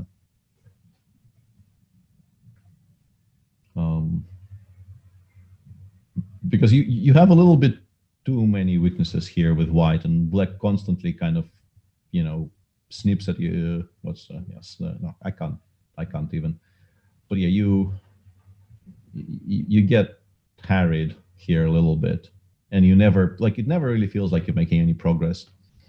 The pawn is on a4, and it never really looked like it was ever crossed to a5 so far. Yeah, but still, I mean, I would feel very unfair from the white side. Know that I'm 2 pawns up. I have a lovely knight on c5. I'm active. And yes, I understand black has 2 bishops. He's hanging on there, but I mean, it should be just question of time before black's position collapses. It might be also psychologically quite tricky with little time on the clock that you get frustrated. Am I so stupid that I'm not winning this immediately? Yeah. Or is the position not so easily convertible? Yeah, it's definitely going to be a very frustrating time for Levon because he's also 7 minutes down, so he has to basically play more or less an increment here, whereas for Maxime, he can always stop and calculate when a critical moment comes where he needs to stop and calculate. And yeah, I mean, of course, MVL could still make a mistake and lose here, but from the trend or this horrible word momentum, from the momentum perspective, it feels like all the momentum has gone out of Levon's game here, and MVL has been defending quite convincingly for the last however long. Yeah, I just wonder that is there any way also to sacrifice my piece, but I don't see it. Yeah, the line I was thinking about, it's definitely, yeah, the move bishop c4 played, but something like this, when I'm getting 3 pawns, however, black seems to, I mean, I'm not in time to push my pawns correctly. Mm-hmm. And once again, Lev offers the pawn on a4, and I think in this particular position, you can actually take. I have a feeling black holds if he takes, like take on a4, and this setup is... You can also do the same, starting with a check and moving the king away and then take, no? That maybe is even smarter, yeah. That's probably even smarter. But I anyway wanted to go bishop d3, king d4, bishop e4. I wanted to regroup like this. This is why you probably start with bishop c6 check, as Tania is completely correct. Yeah, you go bishop c6 check, you force the king back to e3. Is that d5 here, or you don't? Or no, there's no d5. No, d5, I think you take, you go back to e8. Yeah, it's a draw probably. And now you take, and you threaten e5 straight away. And king d4, king f5 also makes an immediate draw. So bishop c4. So Maxime actually has a way to just wrap things up at the moment, or so it seems. Seems like bishop 6 check followed by picking the pawn up actually appears to be holding, yeah. But maybe not such a big difference even if you traded first and picked up the pawn? Yeah. He starts with the check. Maybe, yeah, but then I have this bishop d3 here. Yeah, I wasn't sure how to deal with bishop d3 as well. Yeah, I have a feeling the machine holds this anyway, but I would be scared. You don't allow king f5. Yeah, it's very important that we don't. But he doesn't do it, Peter. He doesn't do it. He goes for king e7 instead. Mm-hmm. Yeah, he did give the bishop c6 check, but after king e3, he preferred to keep the status quo with king e7. Bishop b5, bishop d5, knight d3, bishop a5, knight e5. Now the big question is, black activated the bishop to d5. Is it to his benefit, or will it actually ease white's task all of a sudden? Yeah, I'm not sure.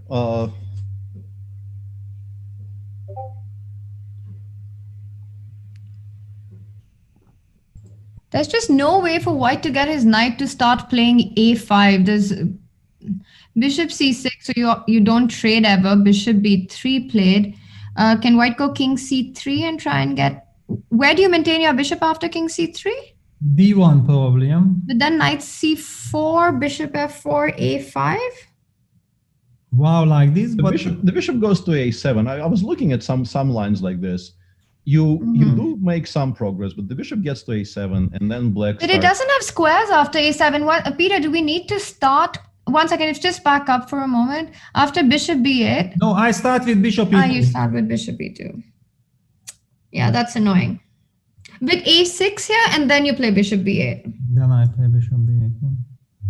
Knight b6. I Bishop might a7. already also be able to take. No, bishop c4, a7. Ah, sorry. Yeah, of course. That was the one trick in the position. I saw that they already made progress. I was looking at the other point and then I blundered immediately. Yeah. So after bishop b3, Levon gave the check, knight d7, king f5. Knight gets very concrete because black's king is very active on f5. It feels like getting the bishop sort of marooned on a2 must be an achievement, but is it? I'm not sure. Maybe bishop c4, there's bishop b1 check there. I was going to suggest bishop b5, c4. I thought I was actually sort of catching the bishop on a2, but it does have the b1 square, so I'm not catching anything. Yeah, king c3, but now black can start maybe winning things. Yeah, king f2, king f4. Yeah, looks like it's going to be a very nice escape act by the Frenchman. Yeah, I mean, if he managed to escape to a draw here, it might be a very big blow on Levon as well, because he could have ended the match right here, and then he has to defend with the black pieces in a decisive game. And why is white not going king b4? Is it because of king why is white not going king b4? Because of king e3 is very complicated. Yeah. I mean, there's only one pawn left. I mean, two, but like bishop a5 and king d4 here is a very good draw. So. Yeah, Lev goes knight b7, but yeah, I have a feeling there must be a way to just make a draw by force here with black. I don't e5, see... white still has d5, so you can't go e5 here. Yeah, you can, but you have to have a reply to g5. I don't see one currently, so you...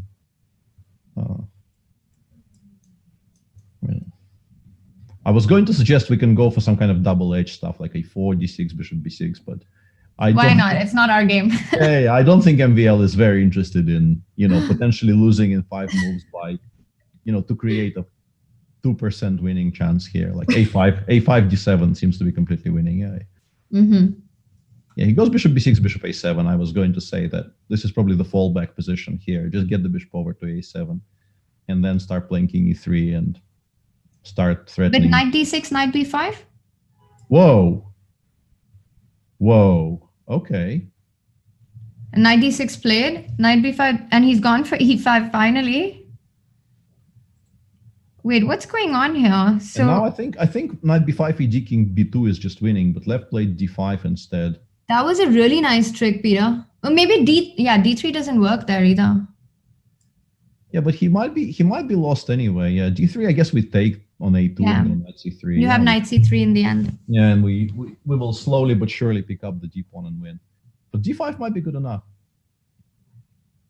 g5 might be good enough. He does have only 20 seconds left, but it feels like it might be. Yeah, knight e4 now. Yeah, that was a mistake by MVL, because without the hope of the e passer, you're really struggling to generate drawing chances. Although king e5 right now, maybe king e5, d6, bishop e6. But the thing is, we never actually attack anything. Bishop e6, white can just play king b4, b5, I guess, for the time being, because it's impossible for black to threaten anything in this position. Yeah, on the board. Yeah, or if you could find a way to support the king on the knight on e4, you can maybe even push d7 next move. Like, yeah, king d3 played. Yeah, this is very smart by Lev. King d3, and I don't actually see any way to stop d7. Yeah, you have to go somewhere, something like bishop b8, but then d7, bishop c7, a6, it's too much. Yeah, I mean, you Maxime can't. shaking his head. Yeah, the king on e5 looks very strong, but it's actually completely cut off from everything by this construction of the knight on e4 and the bishop on c6. So Yeah, just no time, no way to get king f6, king e7 in. you're completely locked out of all the squares that matter. So it feels like this is game over now. And you know, heartbreakingly, just as it feels like maybe MVL was maybe one final precise move away from making a draw. He just went wrong somewhere, and it all collapsed on him. But yeah, maybe it was also just the impression that we had, since it was not obvious how white is winning it, that black has all these good drawing chances. On the other hand, maybe in long terms it was anyway very, very bad. Yeah. Well, to begin with, for sure, but I'm fairly certain that once the f4 pawn was gone, black should have held with precise play. But this is the thing, yeah.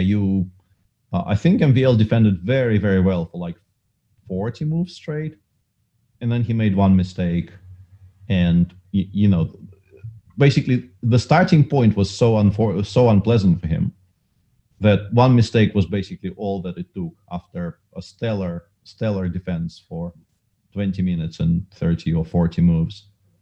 Still one mistake and he's gone now. Would you call that luck? I would prefer not to, but I will if I'm absolutely forced. Yeah. You remember, Tanya, I was mentioning that since Maxime survived the preliminaries, I mean, the way he survived and qualified, that he's my prediction of winning the tournament. I'm feeling that it's coming to an end. My prognosis ends right here. Yeah, but that time it really seemed like the stars and everything aligned for Maxime, and then the quarterfinal run as well. But this match has just been a Levon show. Yeah, this one really did feel, and Levon has historically not been an easy opponent for Maxime. Famously, there was this semi-final in Tbilisi where a win would qualify whoever won for the Berlin candidates, and MVL was he needed a draw in an Armageddon and was, I think, winning basically, and had more time on the clock in a must-draw game, and ended up losing it somehow. So yeah, I think generally he's not been doing that well against Lev, and it happens again here. He's continuing because it's kind of unpleasant to resign, but you know, Peter, I've actually noticed that about a lot of players, that there's always like this one opponent that you seem to struggle with. And do you think that has more to do with psychology, or is it a style of play? What is the reason for that? I think it becomes a kind of a self-fulfilling prophecy more than anything else. I don't think, for somebody like MVL, I don't think there should be a style of play that is particularly problematic for him. It would be difficult for me to imagine what that could be. But once you start having problems against a particular player, whenever you play that player, those thoughts enter your mind, and this is very, very unhelpful. Yeah. Levon is now being asked to demonstrate how to play Knight and Bishop, which I'm pretty sure he will manage. King e6, Knight f7, and then you actually get the position you see in in the children's manuals. King f6 here, and then Knight f7, and there we go. And then Bishop h7 and so on. Bishop, and from here Levon could basically, I don't think any single move from here will take him more than a split second. It was just getting that position that was the trick. Yeah. Now just getting the king into the right. This Knight d7, King c6, Bishop d3 is the final touch that we all learn in the kindergarten, basically. Yeah. The king is locked, has to move back, and then you get the control. Yeah. So congratulations to our two worthy winners. Taimur won his match in 2 games today against Daniel, and Levon finished his match in 3 because draw is as good as a win for him. Very, very nicely done, and we have a final between Levon and Timur, and a match for third between Daniel and MVL. Yeah, both these matches are super exciting. And Peter, before we let you go, I want to get your predictions on the finals. I'm picking Lev. I think historically Lev has done well against Timur, but against Timur on this form, I'm not feeling safe at all with my prediction. But you asked me for a prediction, so I'm taking Lev. What is with both you Peters just not liking to predict anything? It's just impossible for me on any show to get a prediction out of Peter as well. Yeah, we also have too much respect for these players. I mean, we know how strong they are, and we don't like to predict anything. Absolutely. And I think in this matchup, it's very hard to say that we have a favorite either, because just both are so equally matched. They've both shown that they're in absolute A game and top form in this entire event, starting from the preliminaries. Levon has only lost one game so far in this entire event, and Raja just dominating performance. You know, whenever in a final we've got a player like, let's say, Hikaru or Magnus playing, you can still make some predictions, or at least say that one is a favorite just based on past record, or just. But here, it's just impossible to say who's a favorite. I think it's a 50-50 match, a very interesting final. Peter, I want your thoughts on just how.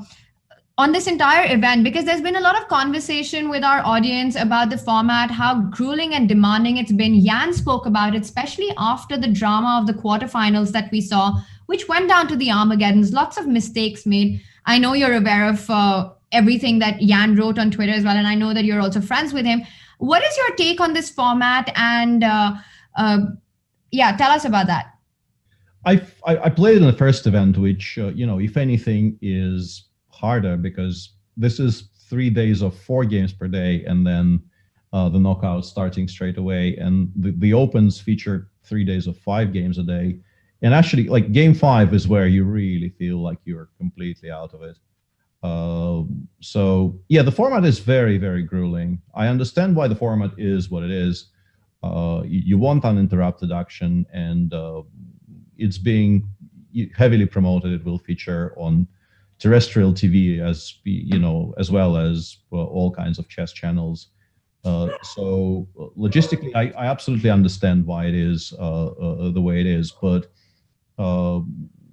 people raising concerns of sort of burnout and saying that it's not easy. It's like professional sport is not supposed to be easy. I don't think anyone is claiming that our lives as professional chess players are, too difficult and we need to be more pampered somehow. But the concerns are real. You do feel kind of jaded by day 7 of this, I guess, or maybe even earlier. But you do get sort of non-stop action. I think the format of the Masters tournament, and there has also been a lot of conversation on chess Twitter on this topic, which I think was also a very legitimate topic to discuss, that perhaps 12 players playing with 8 players qualifying does create a situation where safety first just becomes a mathematically correct approach. And if we are looking, to create something that does provide a lot of very exciting games, perhaps the preliminaries of this tournament were not as bloodthirsty as they could have been, because people very early on realized that 50% probably qualifies them, as it turned out to be correct. I think two people got in on -1, right? I think Exactly.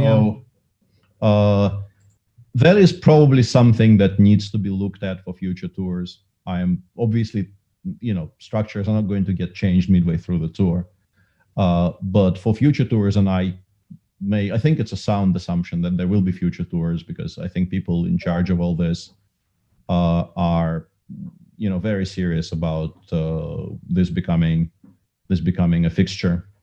So we're probably going to see more of this. There's a lot of things that could be experimented on. You could have, like, double elimination brackets have been suggested.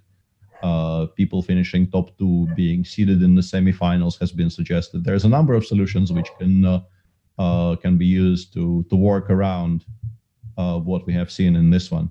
But it's still a wonderful tournament to watch. I've been watching it every day from the sidelines, and I will continue watching it until it's done. So sort of very enjoyable, but we are in slightly unknown territory, and there's always suggestions that you can make as to how improve it slightly.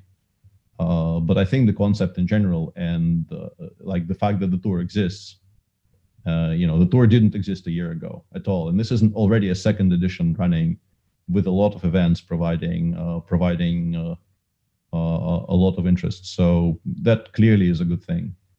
Right. And Peter, one of the most dramatic days of the tour, of actually the whole tour, but especially this event, was the quarterfinals match where we saw 4 of the favorites being knocked out, and absolutely a fresh narrative on the 4 semi-finalists going forward. When you mentioned that you've been following it and watching it, what was your reaction on that day, and how did you feel about the chess that day? Yeah, that was a very exciting and somewhat difficult to understand day, because I mean, watching somebody beat Magnus is very, very exciting, but also it does feel like he's not playing. If we start, with the conversation about favorites losing, you probably have to start with Magnus losing, and it's not that he lost to Daniel. He has lost to Daniel. In Lindore Sabi, it wasn't Daniel who knocked him out, right? It was Hikaru. It was Hikaru. Yeah, it was Hikaru. But he has lost games to Daniel before, important games as well. So it's not at all unthinkable. But that entire match, it felt like Magnus was operating at, half his optimal capacity for whatever reason. And it's clearly not for lack of caring. I don't think Magnus is sort of capable of not caring about the chess tournament he's playing in. So and he also is sort of on the record by this point saying that it feels like something is not quite right and he needs to figure out how to fix it. But Daniel played a fantastic match. Nothing should be taken away from him, but Magnus was clearly subpar on day 2 in particular. Hikaru lost to Lev, right? And I think Lev has never really been an easy opponent for him. I think Hikaru still starts as a favorite in pretty much any short time control event he plays, unless he is playing Magnus. I think this is sort of the ranking most people have in their heads right now. After 2020, Hikaru is playing, so Hikaru is favored. Unless he's playing Magnus, then he's slightly unfavored. But if you take like the history of their relationship over the board, I think Levon has never really been an easy opponent for him. So that was honestly less of a shock for me. Mm-hmm. That didn't really strike me as something that was particularly unlikely.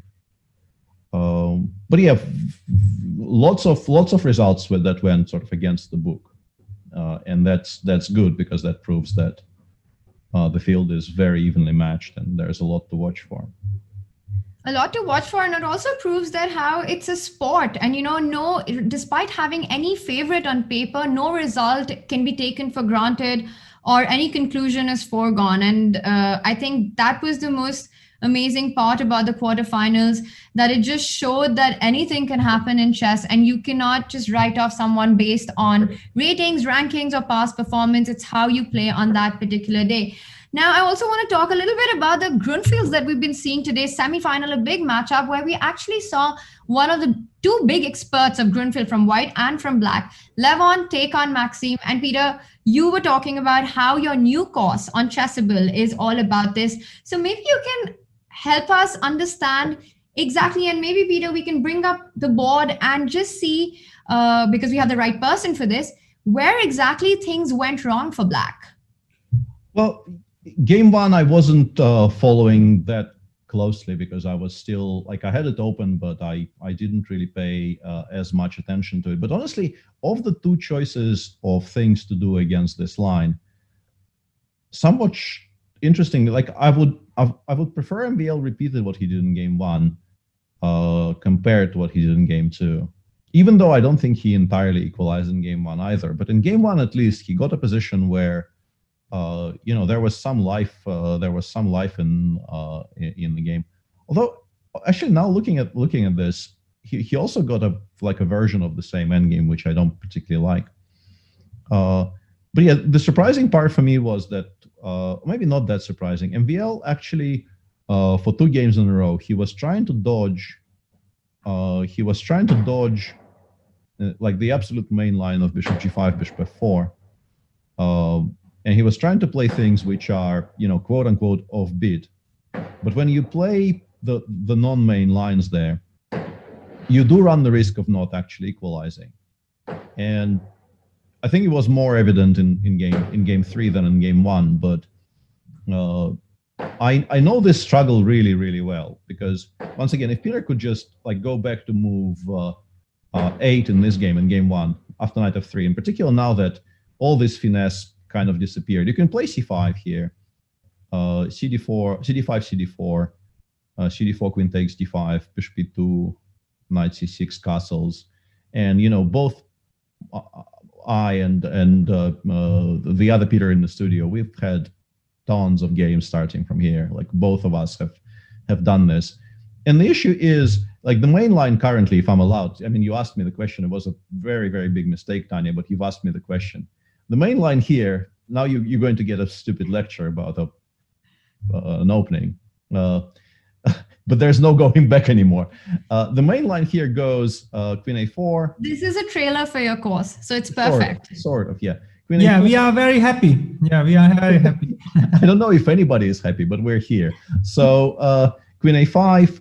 At least this is where all the top level practice has gone. And now you take on a5. I think the move order this is happening now is you take, some rook goes to c1, black goes rook c8, whichever rook. I don't think it matters very much. You go knight d2, they take on c1, you take on c1, they go rook c8, you take and play bishop c7 here. And I believe this endgame is okay. It's actually kind of scary for me that MVL decided not to do this today, because that might make me reconsider what I will, recommend in the course. Because if MVL doesn't believe this is fine, I'm in a little bit of trouble, honestly. But MVL himself held this position quite comfortably against Magnus, I think, either last year or this year even. Or maybe a bit earlier, I don't remember the year, but there was a game between Magnus and MVL starting from this endgame in which MVL held reasonably comfortably, I thought. But it's obviously not an endgame you will ever play for a win with black. So the struggle when you see people playing bishop g5, bishop f4 against you is, how happy are you just defending for 50 moves, even if you think you are like a very, very big favorite to actually not lose, but you will have 0 winning chances, as opposed to playing something which is not mainline theory and perhaps getting winning chances if your opponent plays suboptimally. But you could also, what could also happen is what happened in game 3, where by move 20, and yes, that probably was, at least in part explained, but what we assume was a bit of a blunder. But by move 20, he was borderline lost. So yeah, there's a lot of that in the Grunfeld, where you feel like you're playing a romantic opening, but your opponent decides he's not in a particularly romantic mood that day, and you have to choose. Not an easy choice, and it's a choice I think you have to make sort of on a line by line basis. It's interesting that you call, I'm sorry, it's just interesting that you call the Grunfeld a romantic opening. I would use that for an opening like the King's Indian Defense or something like that, with such... Yeah, I understand it's not like, I'm probably not a very romantic person and my ideas of romance are very skewed. The Grunfeld. Yeah, but for me, it's my one love, and would be weird if I didn't think it was a romantic opening. Fair enough. Go on, Peter. But yeah, what I mean is you really have to make this choice line by line. Sometimes there are options which deviate from like the absolute main theory, and they do allow you to get disbalanced positions where maybe you are not mathematically entirely equal, but you do get a lot of pieces still on the board and definite winning chances the longer the game continues. But there's definitely some lines where you just have to kind of grit your teeth and go for the main stuff and just make the draw. Once again, I'm talking about against really well prepared, strong opposition. Before, I completely undercut the whole appeal of the opening by saying that, the best you can hope for is a boring draw or you're worse. This only applies when you play against somebody who really knows what he's doing from the white side, but it does apply in this tournament. Right. Yeah, this actually brings me back my memories that why I stopped playing the Grunfeld, because Peter knows exactly that. Yeah, I was also big advocate of the Grunfeld in the 90s. In fact, I was looking a lot of Peter's games, and I do believe that my repertoire in my very early childhood was the move Bishop G5 94, but it was exactly Peter who brought Bishop G7 back to life, or maybe you started bringing it to life in 91 or something in Lloyd's Bank, maybe. And after seeing your games, then I also switched to Bishop G7, and I was so much more happy that I avoided all these 94s. But the reason why I stopped playing the Grunfeld, that I kept on playing these super tournaments where I was facing Kramnik, Gelfand, Halifman, and all these guys, and they were hitting me always with the most critical lines, and I felt like if I have 100 pages of analysis, they are already 50 pages ahead, and finally I left it. So I very much understand, Peter, that yeah, exactly against the very top guys, it's always kind of, you are not 100% sure you have to rely on all this knowledge, but against the others, I mean, look at this. Peter is playing all his life and he has fantastic success. So yeah, the Grunfeld is a great opening. Yeah, it's a constant struggle to defend the entire perimeter against, like, for somebody like myself who's been playing this opening my entire life, and sort of very prominently playing this opening my entire life, and also have I've recorded teaching material on the subject, further kind of opening my books up to the entire world, and then you have to defend the entire perimeter against very strong players who are perfectly capable of looking specifically for your weak points and attacking you exactly there. That sometimes is not that much fun. I can say that for sure. But in general, yeah, I continue being very excited by this opening, and working on the course kind of reignited my interest in looking at it sort of with fresh eyes. And it's been a challenging process because there's a lot of reworking that needs to be done, and I'm still very much in the process. But it's also kind of reminded me how much fun it was throughout my entire life to look at the Grunfeld positions, because I really do feel at home in the types of positions that Black gets there, and it's still a lot of fun to do that. And that's pretty evident also, Peter, from the fact that on Chess 24, there's an entire series on the Grunfeld by you from 2014 onwards. So that means that there's always something new and something fresh that's happening. That continuously it's being improved on and worked on, and yet it's solid enough that it can be a lifetime repertoire. Yeah, I think so. I think the opening actually is, I mean, the current situation with the Grunfeld, so to speak, I mean, the state of the opening is fine.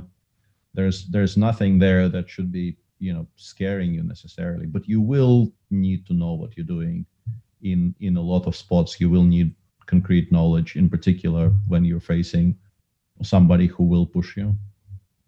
And when is this Chessable course out? February, hopefully. So you're almost done with it?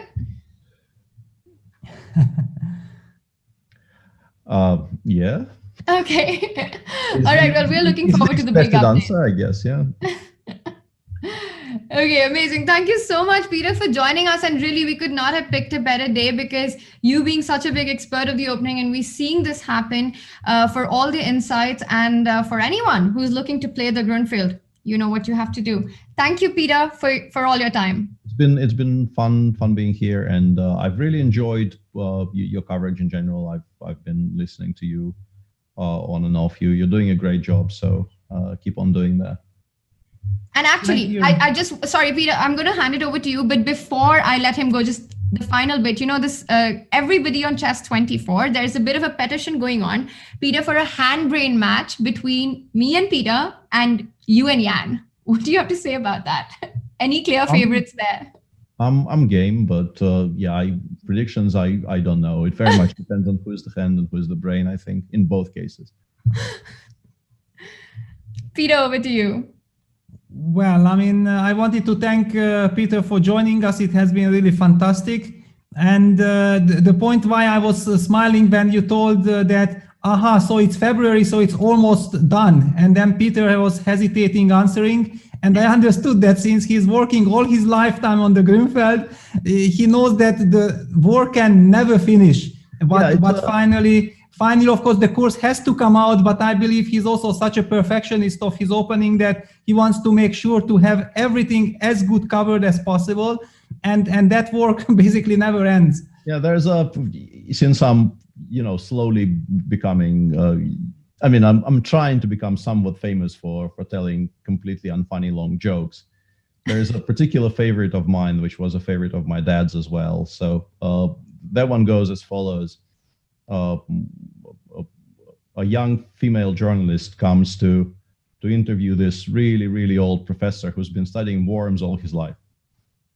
And he's like 90, won awards and like the absolute world-renowned authority on the subject.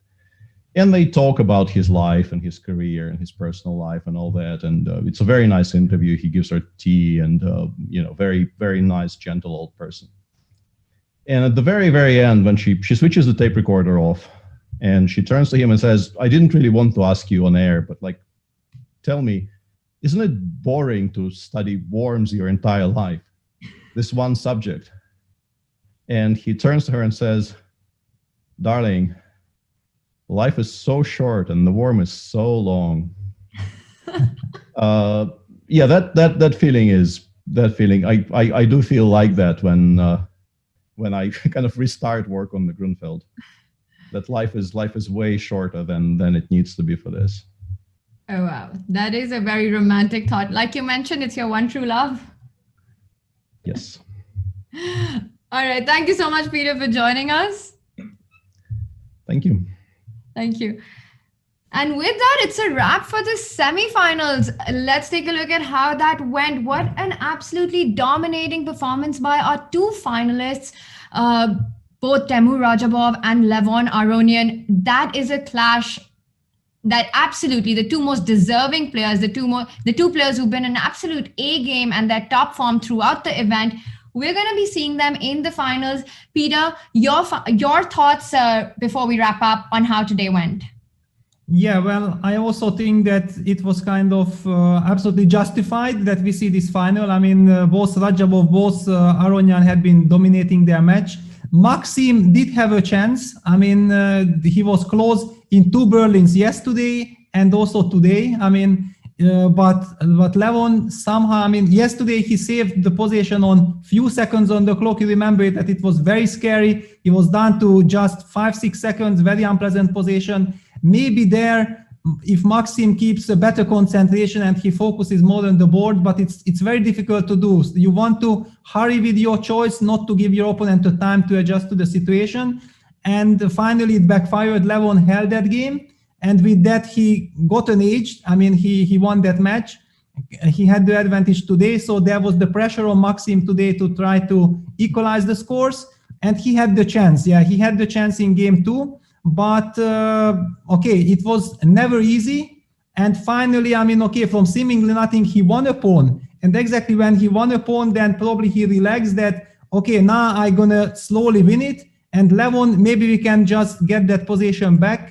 Because that e5, e4 resource was quite something. Yeah, exactly here. Finally, after long maneuvering, White got to the pawn on g4. White captures the pawn, so it's move 50. Levon is down to a minute or even less. Maxim still had 3 minutes, and he might have kind of relaxed that, now I have done what I had to do. Now I'm going to slowly reshuffle the pieces and play as long as required so that my opponent collapses. And then all of a sudden, after e5, rook h4, king g6, bishop c3, king f7, seemingly nothing is happening. And here, Maxim played the move bishop d2, which is very, very natural. And all of a sudden, Levon used this momentum to go e5, e4. And after f4, played the stunning move e3. I think maybe this sealed the match for Levon, because after saving this, he was probably on very high emotions. Bishop takes e3, rook a3, rook a5. Pardon me, bishop c1, rook c5. And despite being 2 pawns down with this incredible coordination and activity, White was just not in time to protect his pawns. And Levon went on to draw this game. And after that, there was basically no way back for Maxim. And I think that's very important, because it's exactly these key moments and when players find these resources that you get an idea of just how good a shape they're in. And Levon barely took seconds to blitz out these moves. The most important point was to activate that bishop on c6. It's more important than the pawns in the position. And instantly finding this in a very difficult situation just goes on to show that it's not just the opening prep and the strategy. And, we've been talking about how he's handled the Berlins and the Grunfeld with Maxime, but also just how his tactical vision and how quick he is at finding all of this. So definitely a very informed Levon and Raja as well. Peter, it's been, I have to say, the quarterfinals was so dramatic that the semi-final matchups just seemed like the two players cruised past their opponents. Yeah, I also have the same impression, but it's also logical. We have been talking about the format is very, very tough, very demanding, that if we see dramas then, and the action continues, I mean, we cannot have, because this drama is not scripted. It happens naturally. It happens out of the fight, and it cannot happen all the time. So after having quite a so-called easy semifinals for the winners, I'm expecting an incredible thrilling final, because that would be the logical follow-up of what we have been seeing so far in the tour. I think it's going to be a big, big, big fight in the finals with these two players. It's Temur Rajabov taking on Levon Aronian to decide who is going to win the Airthings Masters, the first major of the Champions Chess Tour. The winner goes back home with $60,000. Not just that, the winner also books his spot in the September grand final of the tour. There's also a fight for the third and fourth spot. So Daniel Dubov and Maxime Vachier-Lagrave will also be back in action to decide that spot as well. And let's not forget that you have the power to bring back one player into the tour. The voting process has started, so you have to go and vote for your favorite player to come back to the tour. Go premium so that you can do that, as well as challenge all our participants in the various events that are happening throughout the year, throughout the Champions Chess Tour. There will be hand and brain, banter blitz, all of that. As a premium member, you get the chance to challenge these players, to play a game against them, to also ask them the questions that you wanted to always in our Q&As. All of that is coming up, so no better deal than to start the year with a 40% off. Go premium right now and support Chess24. Support the Champions Chess Tour and everything that we do. We will be back with an epic final tomorrow between Temur Rajabov and Levon Aronian. See you then. Yeah, thank you everyone. Bye-bye. Hello there. My name is Kamil Plichta. I am a FIDE master from Poland, and I am the author of the course that you might see now on your screens, so the fearsome Budapest Gambit. As you probably know, the Budapest Gambit is the opening after d4, knight f6, c4, e5. For those of you who might have some problems with visualizing those lines, this is d4, knight f6, c4, e5. I have to share this with you. This is a secret, don't tell anybody. But the Budapest Gambit is definitely the best opening in the universe. And White has many options here, but before we get there, I just want to share a few things with you. So, this course has 46,000 words of explanations. There are 279 trainable variations and some alternative lines, plus 19 model games. There is going to be between 13 and 14 hours of video instruction also, and this course has included the quick starter guide. After d4, knight f6, c4, e5, this is like the sharpest option for black. There's nothing sharper. There's no idea that black might come up with a sharper move here on move number 2.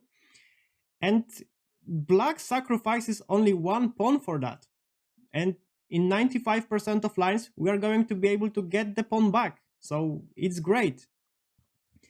And I managed to find many novelties, many improvements in many important variations in the Budapest. But let me show you how does the course look inside, because this is what we are here for. So the first chapter is devoted to a small, very short introduction and the quick starter guide. Then we move on to the next 2 chapters, which are devoted to the alternatives to d takes e5. So in most cases, white is going to take on e5, but there you are going to meet many players who are just going to avoid taking this pawn. So in those variations, you are not even sacrificing anything. And the first chapter is devoted to all of those alternatives to taking on e5, but not d5. So the first theoretical chapter is devoted to moves such as e3, knight f3, knight c3, a3, e3, I mean anything. The next chapter is devoted to the move d5. So d4, knight f6, c4, e5, d5. Like everybody plays bishop c5 here. My recommendation, bishop b4. I even give this an exclamation mark.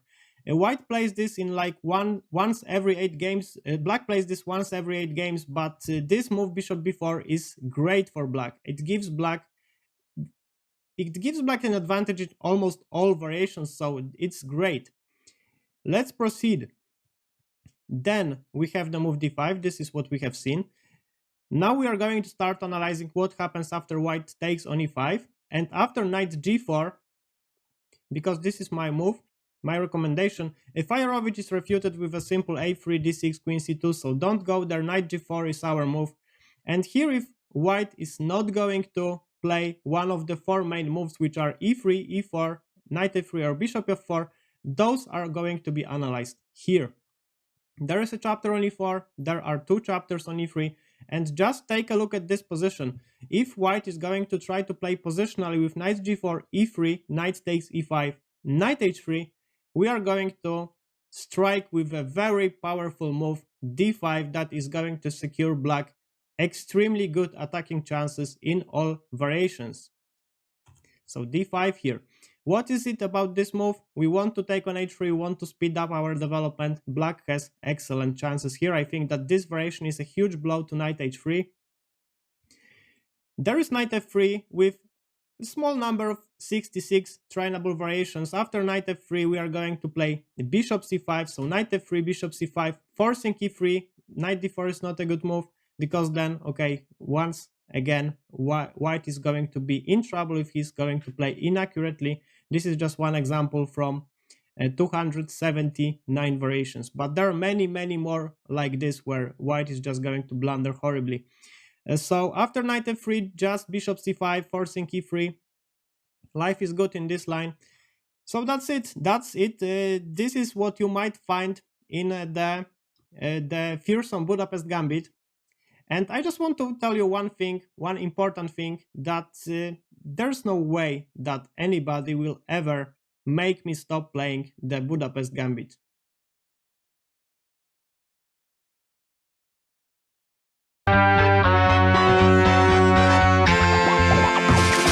Freedom!